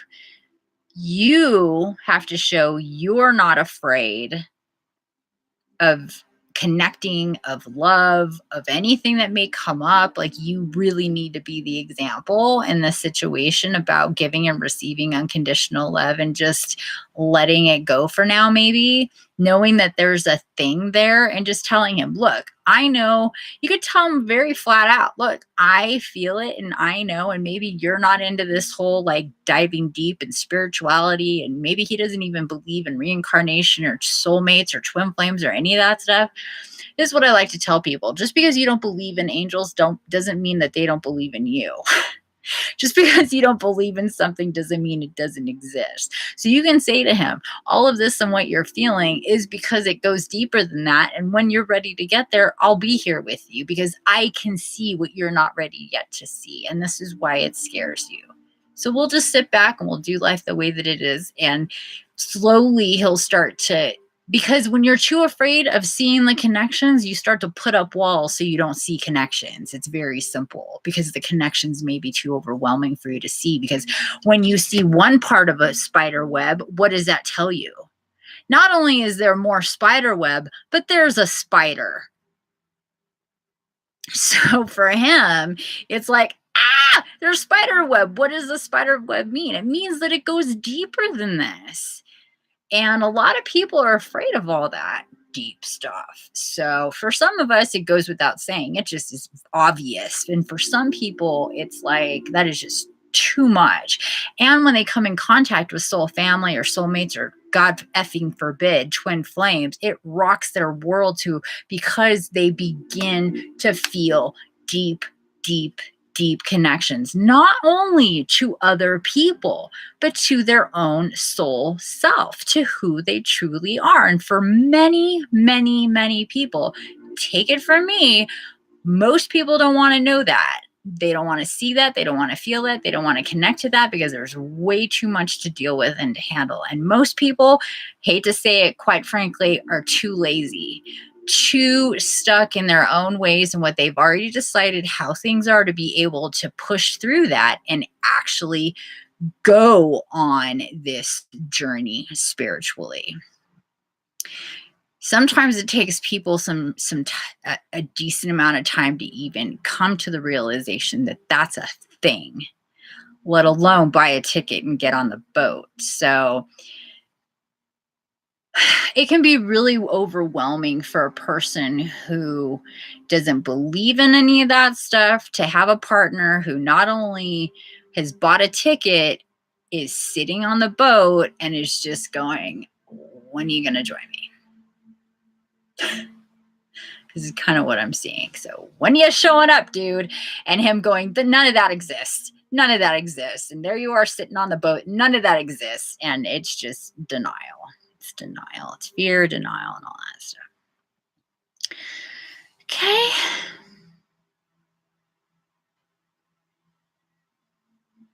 Yeah. Yeah, because you're scary at that point. You know what I mean? And I know you don't mean to be, but to a scared little boy that is like, if I tell you what's up and if I figure out what's up, then you may not like that or me, and then I'll be all alone again. And you're like, and in your mind, that's maybe the furthest thing from your intent, but he doesn't know that. And his scared little boy surely doesn't know that. And maybe a big facet of what this thing is abandonment, is major trust issues. And he, you know, we there's so many of us who have been through this, and so we are very fearful in letting go and what that means. And especially when somebody is trying to pull it out of us, it's like, why do you want it so bad? Not understanding.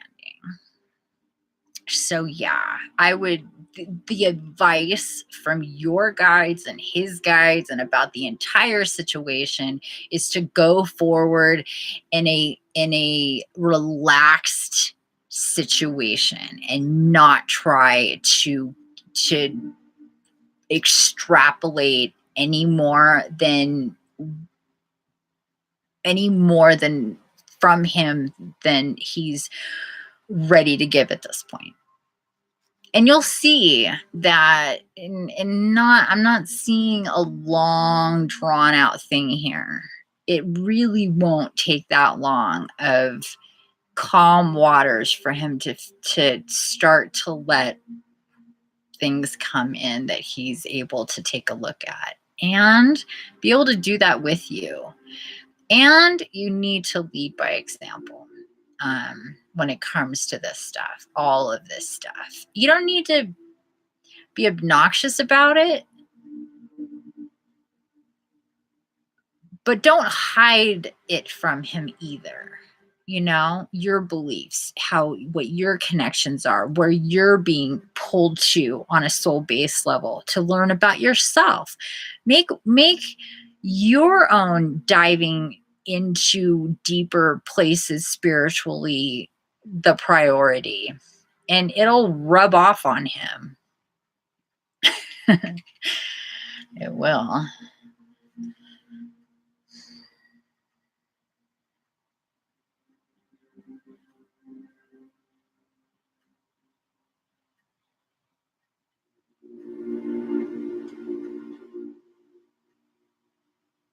Yeah, that could be a real test.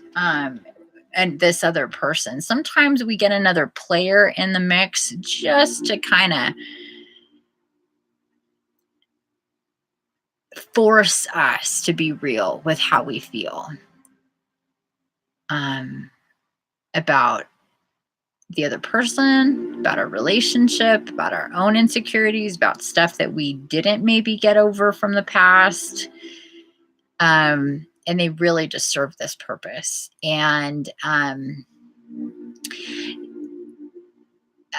I'm seeing it more of a distraction, a little landmine, a little thing to continue to kind of pick at that really needs to be left alone and not given more energy, to be honest with you.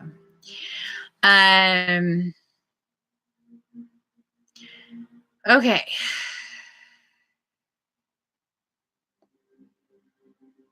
Yes, we will. I know it's gotten late, honey. Actually, we are going, I'm pretty sure I answered, I think we're good there, Ashmita.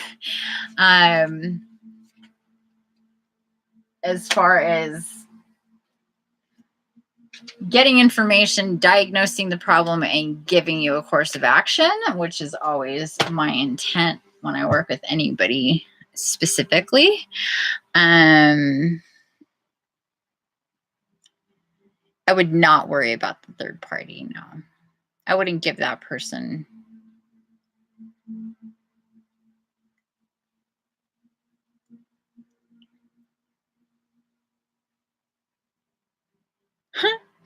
Help you with something minor.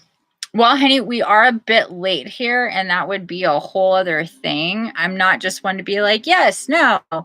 And as Willow just chimed in here, we definitely have a meditation on the books.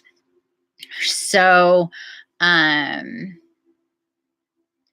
really can't get into another reading right now. It is way too late for that. And I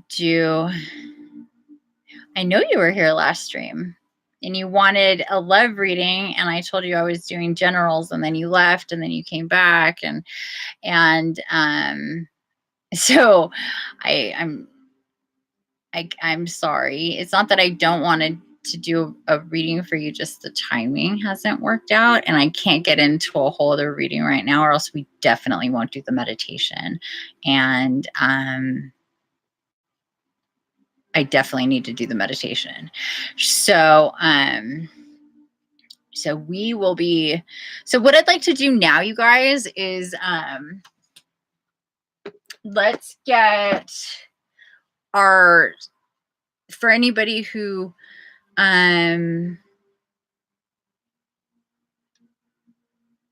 would like to do the meditation, please chime in and let me know that you will be doing it. I just like to have a head count. I am going to, yay. So let's do our, trying to decide here if we should just,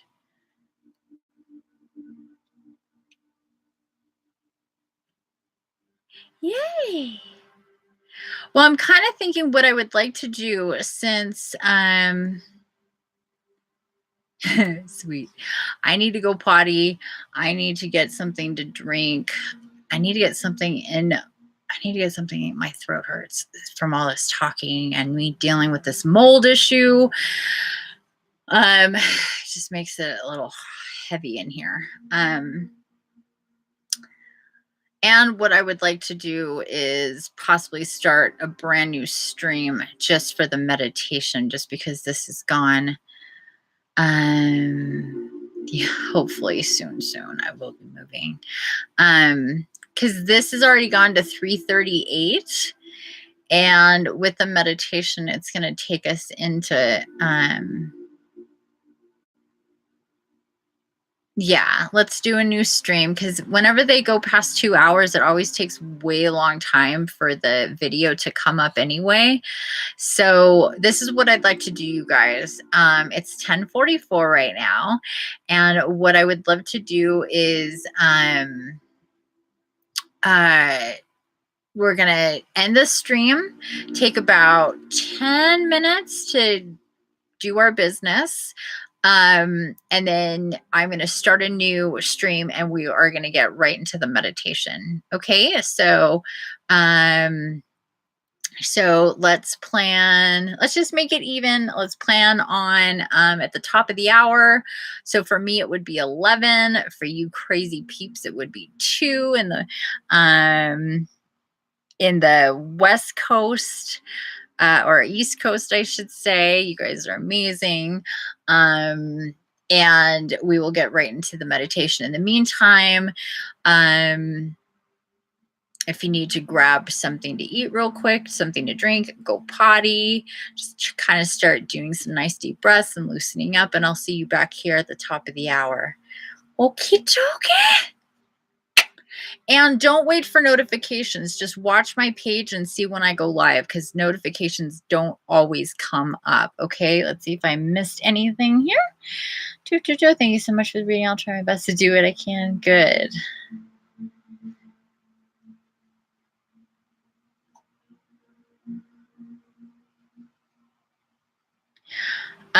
Okay, so real quick, Ashley, you definitely have a, I don't know about die off.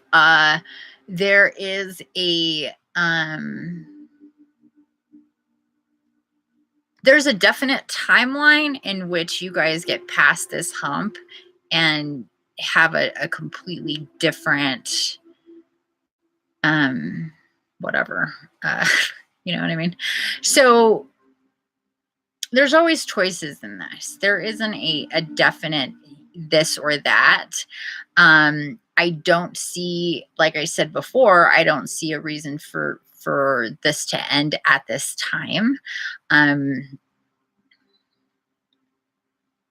Yeah, infinite potentials, exactly. When I see like a black wall or a timeline that's very short, then I like to tell people, you know, there's not a whole lot here and your energy is probably better spent elsewhere. However, decisions always are being made. In this situation with you and him, I see I'm not getting into diagnosing twin flames and soulmates. I do offer that service if that's something somebody wants. I don't do that in open session. It's a private session to do that, but I will tell you that you guys are at least in soul family. That doesn't mean that you're meant to have forever relationships. It's what I would focus on is not projecting too much into the future, especially at this time. Things are just a little too gooey. Like if you're baking a cake, it's a bit too gooey. We need to bake this cake a little bit more before we decide what's happening with it. So you need to decide, is it worth baking the cake with this going on? Your guides are telling you you have a real opportunity for growth yourself and to take that opportunity with somebody from your soul family. It's always up to either and both of you how you want to handle that going forward. Okay? So I hope that answered your question. I'm going to go ahead and sign off now so I can do what I need to do, get into a space, turn off lights, get everything ready so we can do this meditation. And I thank everybody for being here. Thank you so much. Sorry if I couldn't get to you, but as many of you can see, we're already at almost 4 hours. And you're so welcome, honey. Hopefully everybody will come back and do this meditation with me. Thank you so much. Infinite love and blessings. Don't forget, the key is to create, and I do love you already. And I will hopefully see you soon. Bye, guys. Oh, it's storming. Yeah.